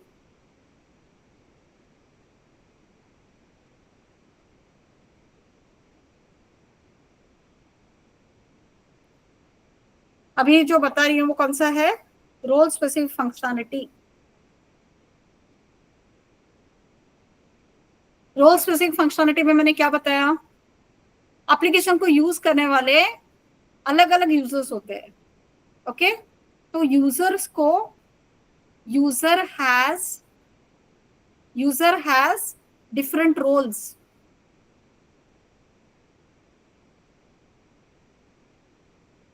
एप्लीकेशन में जो यूजर्स यूज करते हैं उन यूजर को अलग अलग रोल्स होते हैं। जैसे अमेजोन पे अगर आप यूज कर रहे हो, अमेजोन पे अलग अलग रोल्स है यूजर को। कुछ लोग क्या होते हैं, एडमिनिस्ट्रेटर्स होते हैं, जैसे एडमिन यूजर्स। हम लोग कैसे होते हैं, रजिस्टर्ड यूजर्स।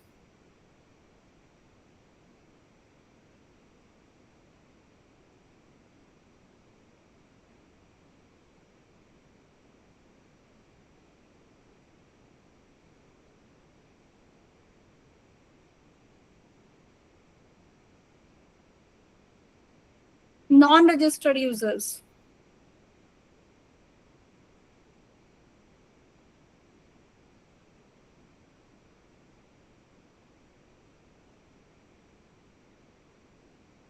सो एप्लीकेशन जो भी यूज करते हैं यूजर्स, उनको अलग अलग रोल्स होते हैं। कुछ लोग एडमिन यूजर्स होते हैं, कुछ लोग रजिस्टर्ड यूजर्स होते हैं, कुछ लोग नॉन रजिस्टर्ड यूजर्स होते हैं। एडमिन यूजर्स को पूरा एक्सेस होता है, admin users get full access. Registered user get a specific access, उनको पूरा एक्सेस नहीं होता है।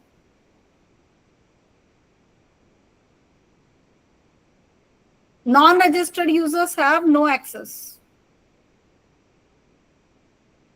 राइट। सो एप्लीकेशन को यूज करने वाले अलग अलग यूजर्स होते हैं। इन यूजर्स को अलग अलग परमिशंस होती है। जैसे एडमिन यूजर्स को सारे राइट्स होते हैं, रजिस्टर्ड यूजर्स को थोड़े राइट्स होते हैं, और नॉन रजिस्टर्ड यूजर्स को कोई भी राइट नहीं होता।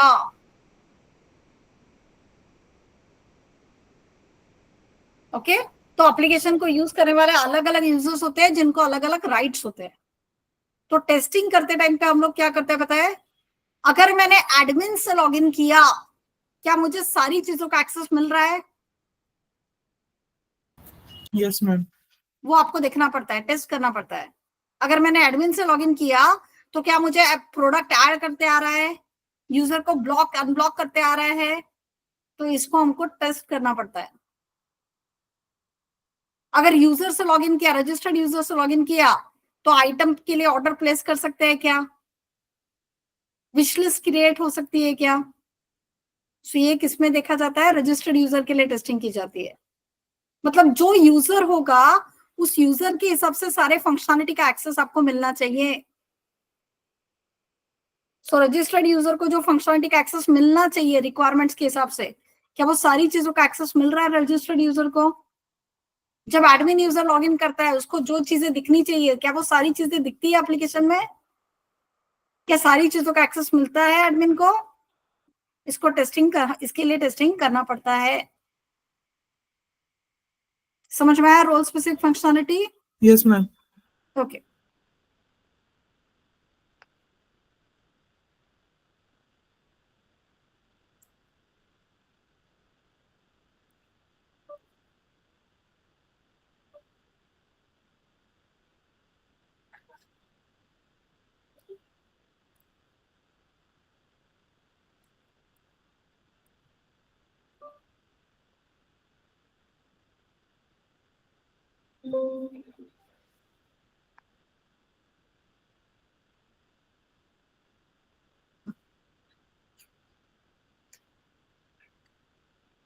अभी एप्लीकेशन के कैरेक्टरिस्टिक्स क्या है?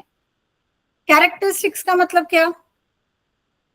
देखो, जब भी एप्लीकेशन बनता है वो किसी न किसी डोमेन में यूज होता है। हर एप्लीकेशन कोई ना कोई बिजनेस फील्ड के अंदर यूज होता है।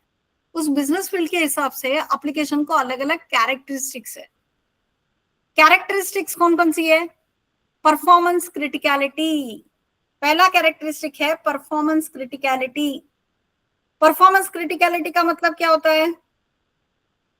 परफॉर्मेंस क्रिटिकलिटी का मतलब होता है, परफॉर्मेंस क्रिटिकलिटी का मतलब जैसे चैट आप करते हो,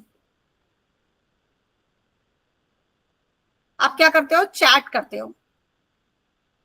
ओके, चैट करते टाइम पे आपका मैसेज सेंड और रिसीव अगर फास्ट हो रहा है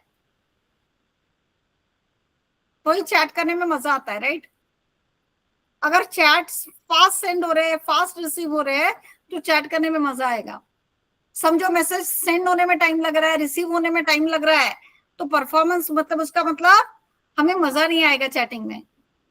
सो कुछ एप्लीकेशंस के लिए उसका परफॉर्मेंस बहुत ज्यादा इंपॉर्टेंट है। परफॉर्मेंस का मतलब क्या होता है, what is performance, speed of the application.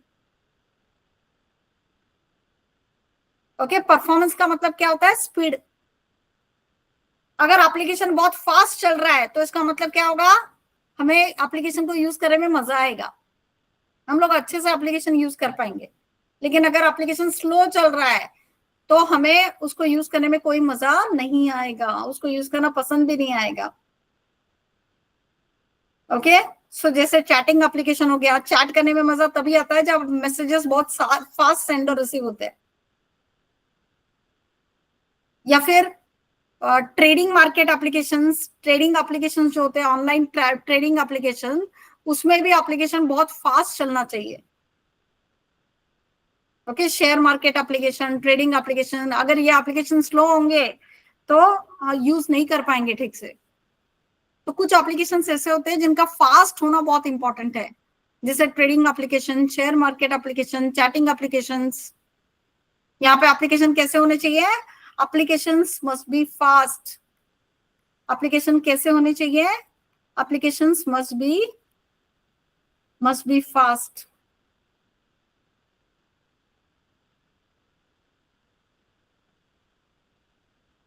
ठीक है, सो उसको बोला जाता है परफॉर्मेंस क्रिटिकलिटी। सो अगर एप्लीकेशन परफॉर्मेंस क्रिटिकल है तो उसका मतलब उसका स्पीड बहुत अच्छा है। कुछ एप्लीकेशंस के लिए उसका परफॉर्मेंस क्रिटिकल होना बहुत जरूरी है, जैसे चैटिंग एप्लीकेशन, शेयर मार्केट और ट्रेडिंग एप्लीकेशंस। तो ऐसे एप्लीकेशंस के लिए हम लोग क्या करते हैं, परफॉर्मेंस टेस्टिंग। ऐसे परफॉर्मेंस क्रिटिकल एप्लीकेशन के लिए हम लोग कौन सा टेस्टिंग करते हैं, we do performance testing. Performance testing,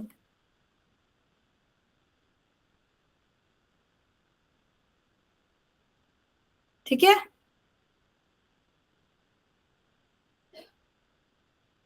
second characteristic है एप्लीकेशन का, ग्लोबल यूसेज। सेकेंड कैरेक्टरिस्टिक कौन सा है, ग्लोबल यूसेज। ग्लोबल यूसेज का मतलब क्या, कुछ एप्लीकेशन बहुत सारे कंट्रीज के लिए बनाए गए हैं, मतलब ग्लोबल यूसेज के लिए बनाए गए हैं। कुछ एप्लीकेशंस ऐसे हैं जो किसके लिए बनाए गए हैं, ग्लोबल यूसेज के लिए। ग्लोबल यूसेज के लिए का मतलब क्या, मतलब बहुत सारे कंट्रीज के लिए वो एप्लीकेशन यूज कर सकते हैं हम लोग। ग्लोबल यूसेज का मतलब क्या होता है,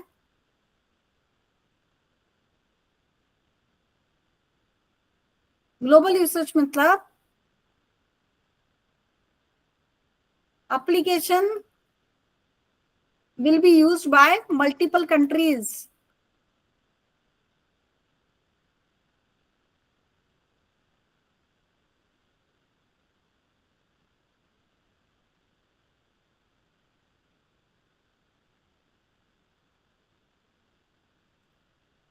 एप्लीकेशन कहाँ पे यूज होगा, अलग अलग कंट्रीज में। सो एप्लीकेशन, अगर एप्लीकेशन अलग अलग कंट्रीज में यूज करना है तो application should support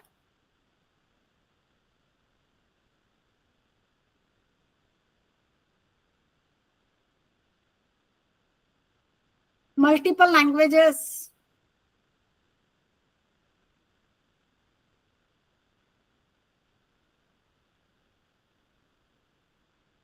multiple languages के बाद क्या, मल्टीपल टाइम जोन्स।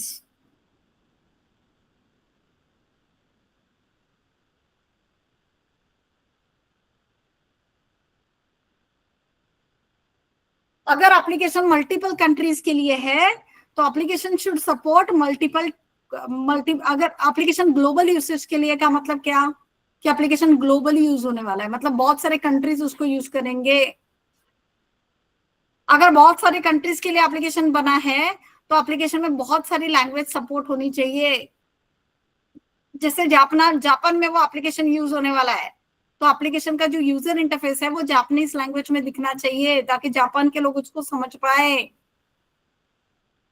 अगर इंडिया में वो एप्लीकेशन यूज होने वाला है तो application must support Hindi language, ताकि हमारे लोग यहाँ पे उसको यूज कर सके। हमारी नेशनल लैंग्वेज हिंदी है, सब लोगों को इंग्लिश नहीं आती, तो application should support Hindi language. So अगर एप्लीकेशन पूरे ग्लोबल यूसेज के लिए बना है, मल्टीपल कंट्रीज के लिए बनाया है, तो application should support multiple languages, multiple time zone. Time zone का मतलब मल्टीपल करेंसीज, मल्टीपल करेंसीज भी आएगा ना। हमारे कंट्री में कौन सा करेंसी चलता है? रुपी।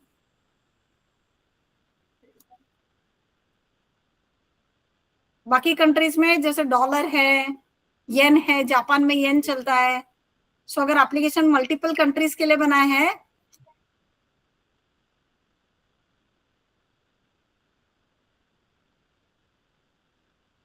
अगर एप्लीकेशन मल्टीपल कंट्रीज के लिए बना है तो it should supports multiple currencies, multiple time zone. Time zone का मतलब हमारे यहाँ अभी दिन है, 19 अगस्त का मॉर्निंग है, यूएस में अभी रात है, राइट? तो एप्लीकेशन किसी भी टाइम पे यूज हो सकता है, तो एप्लीकेशन ने अलग अलग टाइम क्या करना चाहिए, अलग अलग टाइम जोन को सपोर्ट करना चाहिए ताकि हर कंट्री के लोग उसको यूज कर पाए। So application should support multiple languages, multiple currencies, multiple time zones. Next characteristics है sensitive data handling. Next characteristic कौन सा है? Sensitive data handling. Sensitive data handling का मतलब क्या होता है? एप्लीकेशन में बहुत सारा इंपॉर्टेंट डेटा होता है। Application keeps important data. Application में आपका बहुत बार इंपॉर्टेंट डेटा होता है। कुछ एप्लीकेशन ऐसे होते हैं जिसमें आपका इंपॉर्टेंट डेटा है, जैसे banking application, Facebook like application, Instagram, उसमें आपके फोटोज है, योर पिक्चर्स, वीडियोस होते हैं। आपका अगर बैंकिंग एप्लीकेशन में है तो आपका अकाउंट इंफॉर्मेशन है,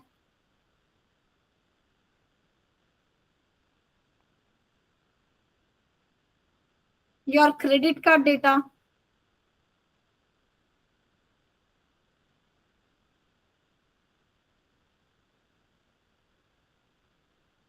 सो एप्लीकेशन में बहुत सारा इंपॉर्टेंट डेटा होता है। कभी कभी कुछ एप्लीकेशंस होते हैं जिसमें आपका क्या है, सेंसिटिव डेटा, इंपॉर्टेंट डेटा, जैसे आपके पिक्चर्स है, आपके वीडियोस है। अगर बैंकिंग एप्लीकेशन है तो उसमें आपका अकाउंट इंफॉर्मेशन है, आपका क्रेडिट कार्ड डेटा होता है बहुत से एप्लीकेशंस में। सो एप्लीकेशन क्या होना चाहिए? Application must be secured.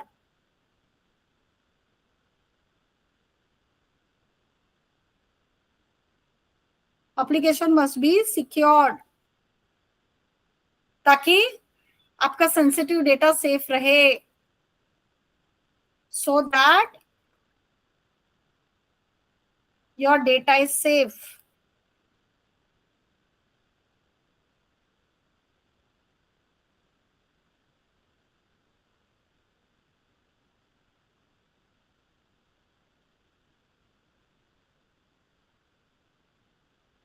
क्या होना चाहिए? अगर आपका एप्लीकेशन कैसे होने चाहिए? सिक्योर्ड होने चाहिए ताकि आपका डेटा कैसा रहे, सेफ रहे। अगर आपका डेटा लीक हो रहा है तो कोई मिसयूज कर सकता है उसको। आपके फोटोग्राफ्स, आपके वीडियोस, आपका क्रेडिट कार्ड डेटा, अगर ये लीक हो रहा है तो कोई भी उसका गलत यूज करेगा। तो आपका डेटा कैसा होना चाहिए? सिक्योर्ड होना चाहिए। तो इसके लिए एप्लीकेशन पे हम लोग क्या करते हैं, अगर एप्लीकेशन में सेंसिटिव डेटा है तो एप्लीकेशन पे कौन सी टेस्टिंग की जाती है? Security testing. कौन सी टेस्टिंग की जाती है? Security testing.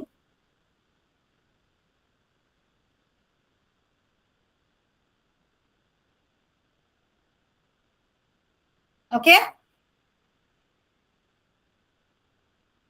So if the application is application keeps sensitive data, then it must be secured. So security testing has to be done on the application.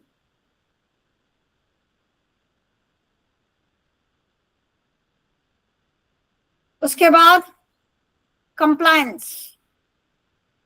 Compliance का मतलब क्या? कंप्लायंस का मतलब क्या होता है? एप्लीकेशन, कंप्लायंस का मतलब application should follow standards.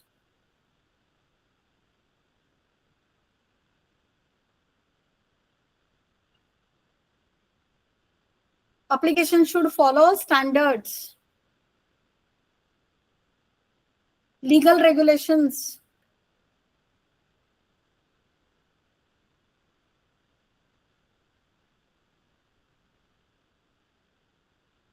Application should follow standards, legal regulations. Compliance का मतलब क्या होता है कि एप्लीकेशन ने इंपॉर्टेंट डेटा कंप्लायंस का मतलब ये होता है एप्लीकेशन में स्टैंडर्ड्स होने चाहिए। Application should work as per the standards और लीगल रेगुलेशंस। बहुत से स्टैंडर्ड्स होते हैं, जैसे वेबसाइट के लिए कौन से स्टैंडर्ड होते हैं? वेबसाइट के लिए कौन से स्टैंडर्ड होते हैं? वेबसाइट के लिए होता है W3 स्टैंडर्ड्स।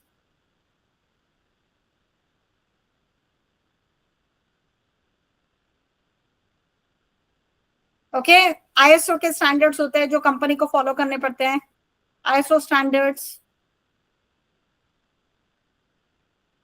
सो बहुत सी कंपनीज ऐसी होती है जिनको आईएसओ के स्टैंडर्ड फॉलो करने पड़ते हैं। वेबसाइट को W3 मतलब वर्ल्ड वाइड वेब के स्टैंडर्ड फॉलो करने पड़ते हैं।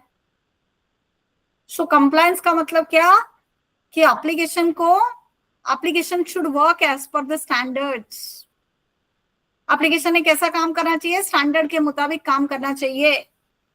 Application should work as per the standards और लीगल रेगुलेशंस।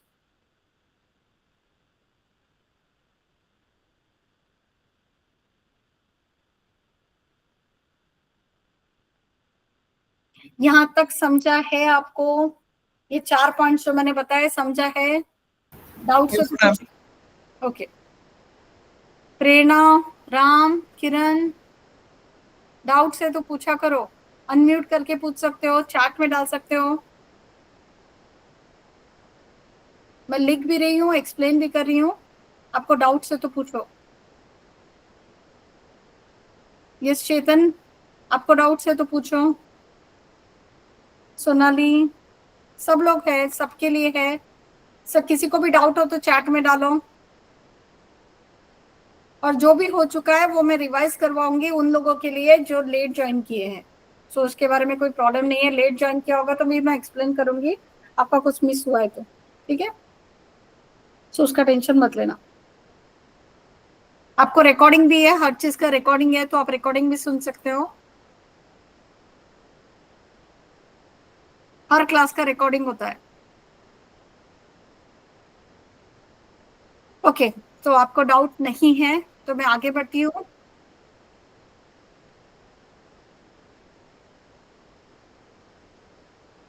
मिलेगा रिकॉर्डिंग का एक्सेस, ठीक है।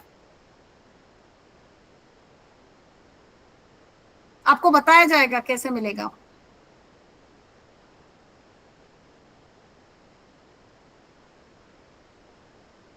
मैं पूछ के आपको कल बताती हूँ रिकॉर्डिंग के लिए। Okay, ma'am. उसके बाद है नेक्स्ट है end user categories. End user categories का मतलब क्या?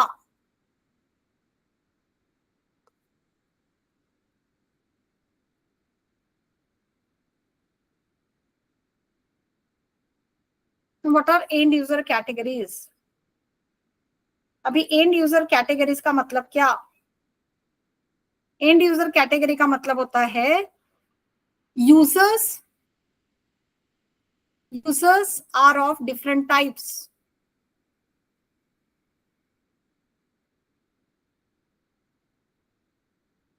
यूजर डिफरेंट टाइप्स के होते हैं।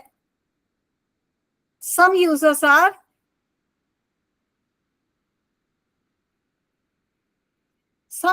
Are technical.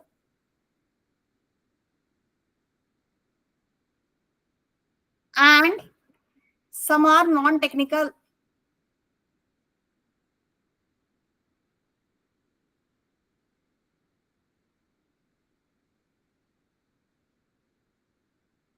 Some are non-technical. कुछ यूजर्स ऐसे होते हैं जो टेक्निकल यूजर्स होते हैं, कुछ यूजर्स नॉन टेक्निकल होते हैं. सो एप्लीकेशन कैसा होना चाहिए? यूजर फ्रेंडली होना चाहिए, ताकि टेक्निकल नॉन टेक्निकल कोई भी यूजर उसको यूज कर सके. Application must be user friendly.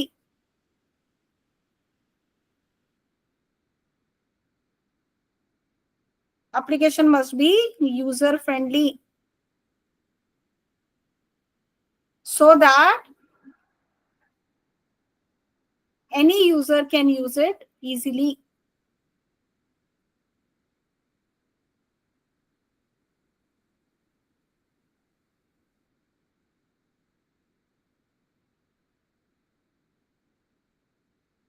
मेरा राइटिंग थोड़ा इधर उधर आ रहा होगा तो प्लीज सॉरी.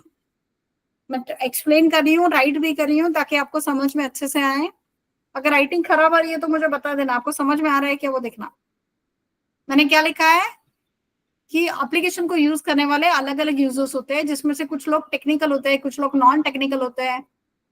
तो एप्लीकेशन ऐसा होना चाहिए जो सबको समझ में आए, किसी को समझने में दिक्कत ना हो, ताकि हर यूजर, चाहे वो टेक्निकल हो चाहे नॉन टेक्निकल हो, वो एप्लीकेशन को समझ पाए, एप्लीकेशन को अच्छे से यूज कर पाए.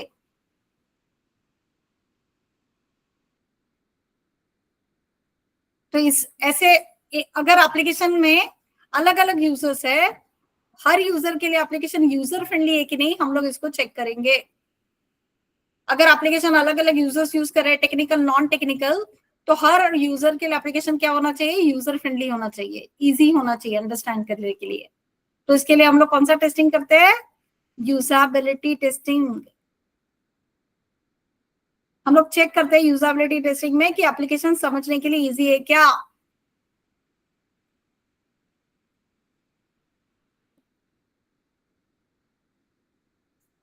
हर यूजर को यूज करने में आसानी होनी चाहिए, तो इसके लिए यूजेबिलिटी टेस्टिंग किया जाता है. लास्ट कैरेक्टरिस्टिक्स है UI test criticality. UI criticality का मतलब क्या? What is UI criticality?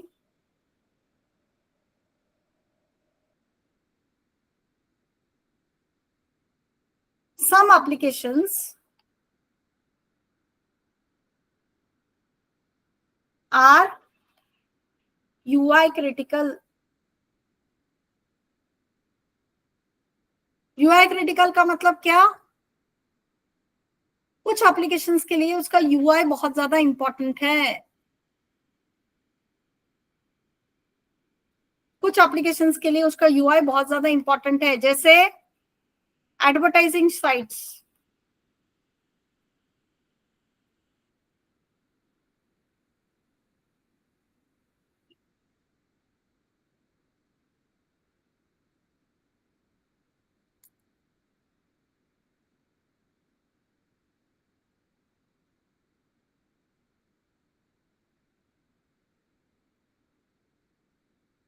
कुछ एप्लीकेशंस के लिए उसका UI बहुत ज्यादा इंपॉर्टेंट है.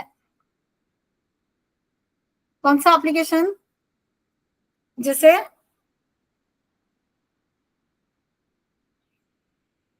एक मिनट,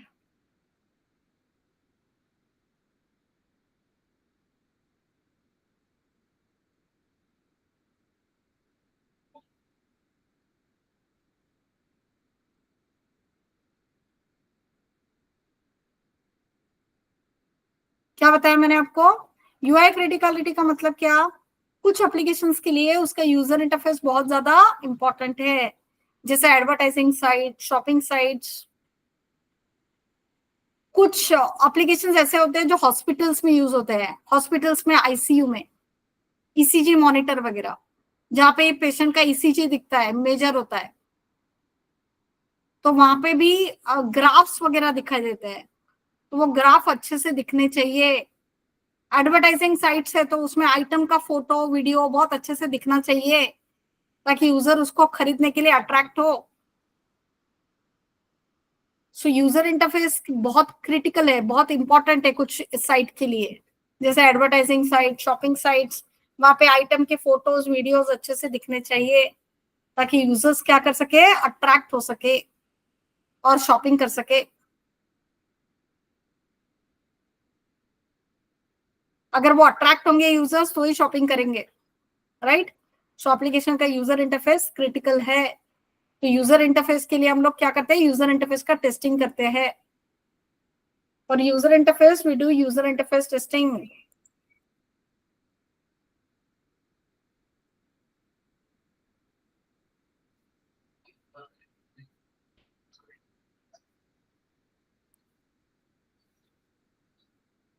क्या बताया मैंने यूआई क्रिटिकलिटी के लिए, क्या बताया?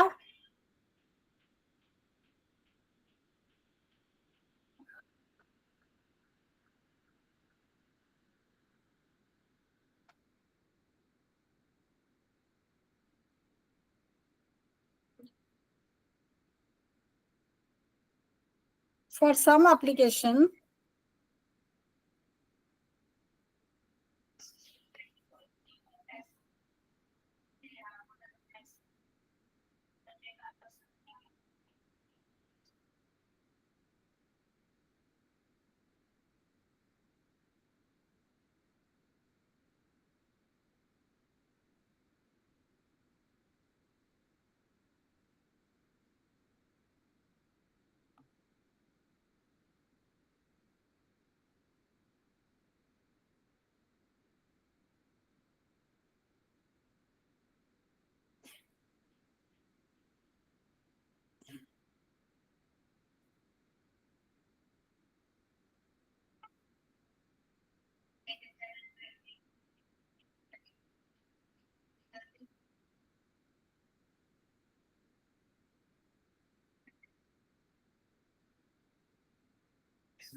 ओके कुछ एप्लीकेशन के लिए उसका यूआई बहुत ज्यादा इंपॉर्टेंट है। उस यूजर इंटरफेस में ग्राफ्स वगैरह दिखाई देते हैं, फोटोज दिखाई देते हैं। तो फोटोज अच्छे से दिखनी चाहिए, ग्राफ अच्छे से दिखना चाहिए। तो ऐसे एप्लीकेशंस के लिए हम लोग क्या करते हैं, यूआई टेस्टिंग। जैसे advertising site, shopping sites, ECG monitor जो हॉस्पिटल में यूज होता है, आईसीयू में। तो UI testing is carried out. उसके लिए हम लोगों को कौन सा टेस्टिंग करना पड़ता है, यूआई टेस्टिंग। सो एक बार ये सारे कैरेक्टरिस्टिक्स वन बाय वन देखो, आपको समझा है क्या? अगर समझा है तो आप मुझे बताओ, नहीं समझा होगा कोई भी पॉइंट ऐसा है जो आपको लगता है, मैं वापस से एक्सप्लेन करूंगी अगर आपको डाउट है वहां पे। तो सारी चीजें एक बार देखो वन बाय वन, सारे characteristic.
Okay, name of testing, yes correct, मैंने शायद नहीं बताया। Good Palash, thank you.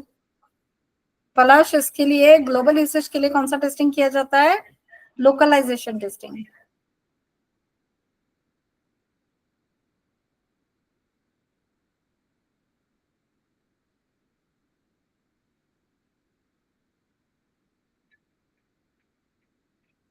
localization and internationalization.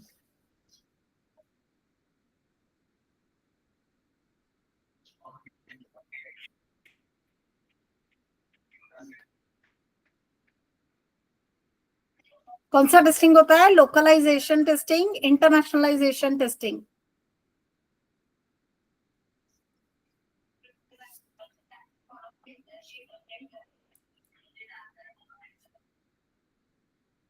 For global usage, we do localization and internationalization testing.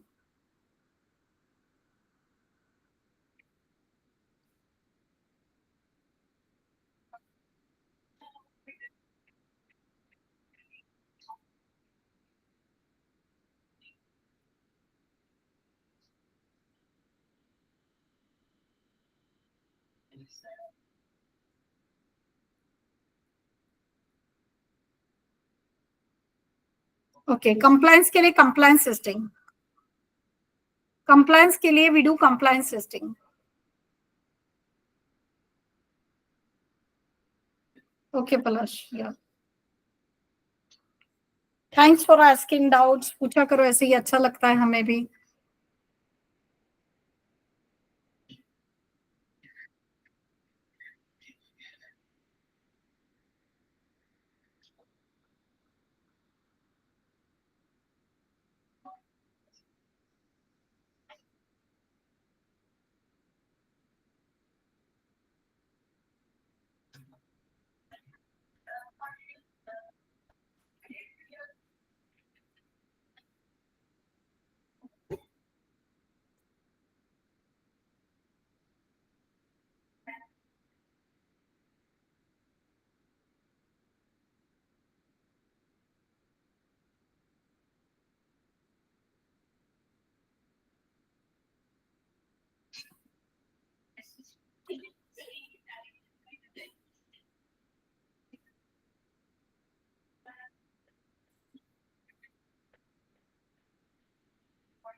Any doubts? Kiran, Chetan, Ram, प्रेरणा, किसी को भी डाउट्स है तो पूछो. अगर डाउट्स नहीं है तो मैं एक बार थोड़ा सा क्विकली बता दे, हम डिस्कस करते हैं क्या क्या हमने आज देखा और उसके बाद सेशन को स्टॉप करते हैं. ठीक है, देखो आज हमने क्या क्या देखा.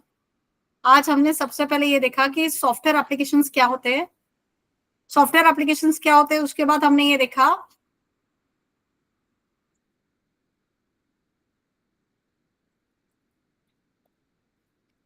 सॉफ्टवेयर एप्लीकेशंस क्या होते हैं, ये हमने देखा. उसके बाद हमने ये देखा कि सॉफ्टवेयर एप्लीकेशन यूज करने के क्या एडवांटेजेस है. What are advantages.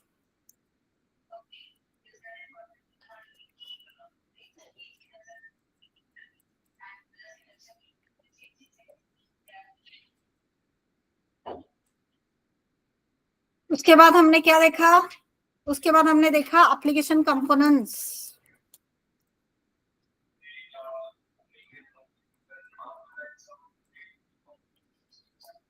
Application components में कौन कौन से कंपोनेंट है जिनसे मिलकर एप्लीकेशन बना है. There are 8 components.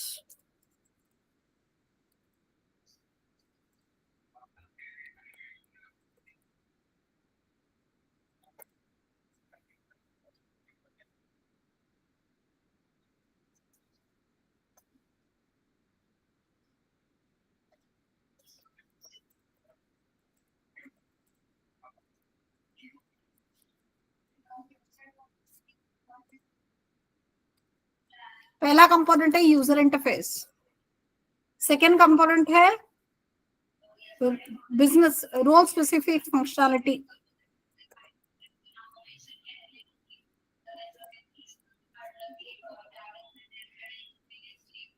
Third component is business rules and validation.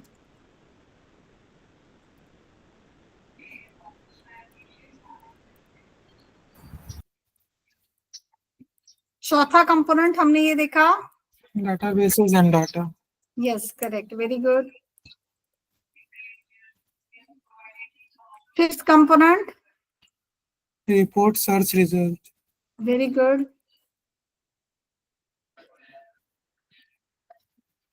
Interface. Yes, correct. Very good. Seventh, Logs. logs. Absolutely correct. 8. Backend processes. Very good.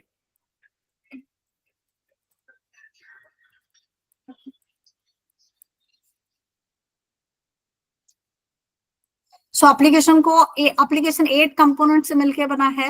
ये कौन कौन से कंपोनेंट है जिनसे वो मिलके बना है? ये टोटल 8 कंपोनेंट्स है जिनका नाम मैंने यहाँ पे लिखा है।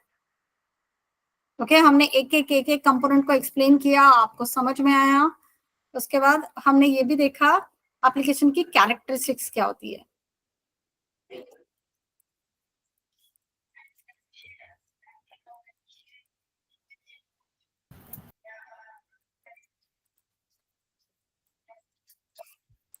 एप्लीकेशन अलग अलग डोमेन में यूज होता है।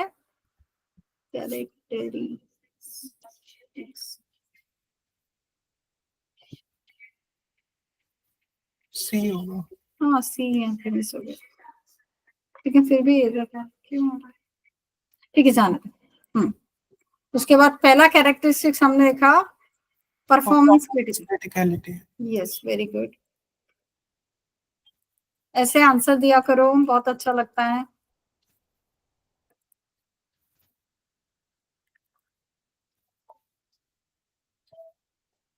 क्रिटिकलिटी। सेकेंड है global usage.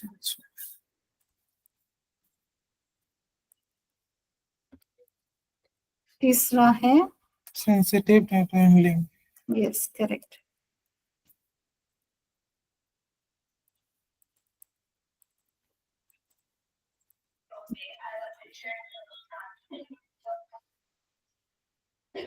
Fourth Compliance.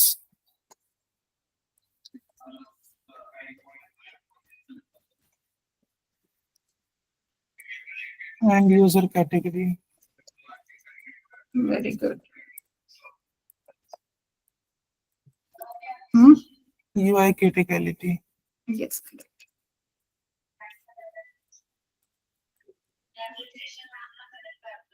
Okay, so ये 6 कैरेक्टरिस्टिक्स हमने देखे हैं। एप्लीकेशन अलग अलग एरिया में यूज होता है, अलग अलग बिजनेस फील्ड में यूज होता है। उस बिजनेस फील्ड के हिसाब से उसको अलग अलग कैरेक्टरिस्टिक्स होती है। जैसे कुछ एप्लीकेशन ऐसे होते हैं जिसमें परफॉर्मेंस बहुत इंपॉर्टेंट है, कुछ एप्लीकेशन में डेटा का सिक्योरिटी ज्यादा इंपॉर्टेंट है, कुछ एप्लीकेशन ऐसे जो ग्लोबल यूसेज के लिए बने हैं, कुछ एप्लीकेशन में कंप्लायंस, उसका स्टैंडर्ड फॉलो करना ज्यादा इंपॉर्टेंट है, कुछ एप्लीकेशन में अलग अलग यूजर्स है जो यूज करेंगे तो एप्लीकेशन यूजर फ्रेंडली होना चाहिए।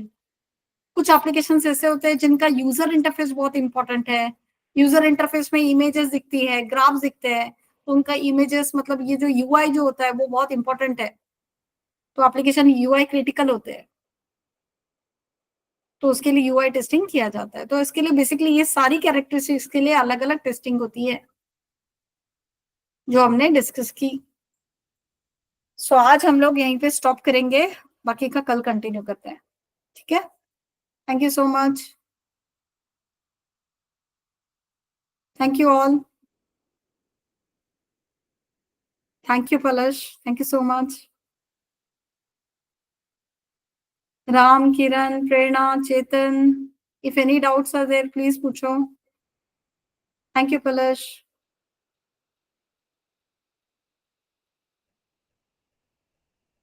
Thank you Ram.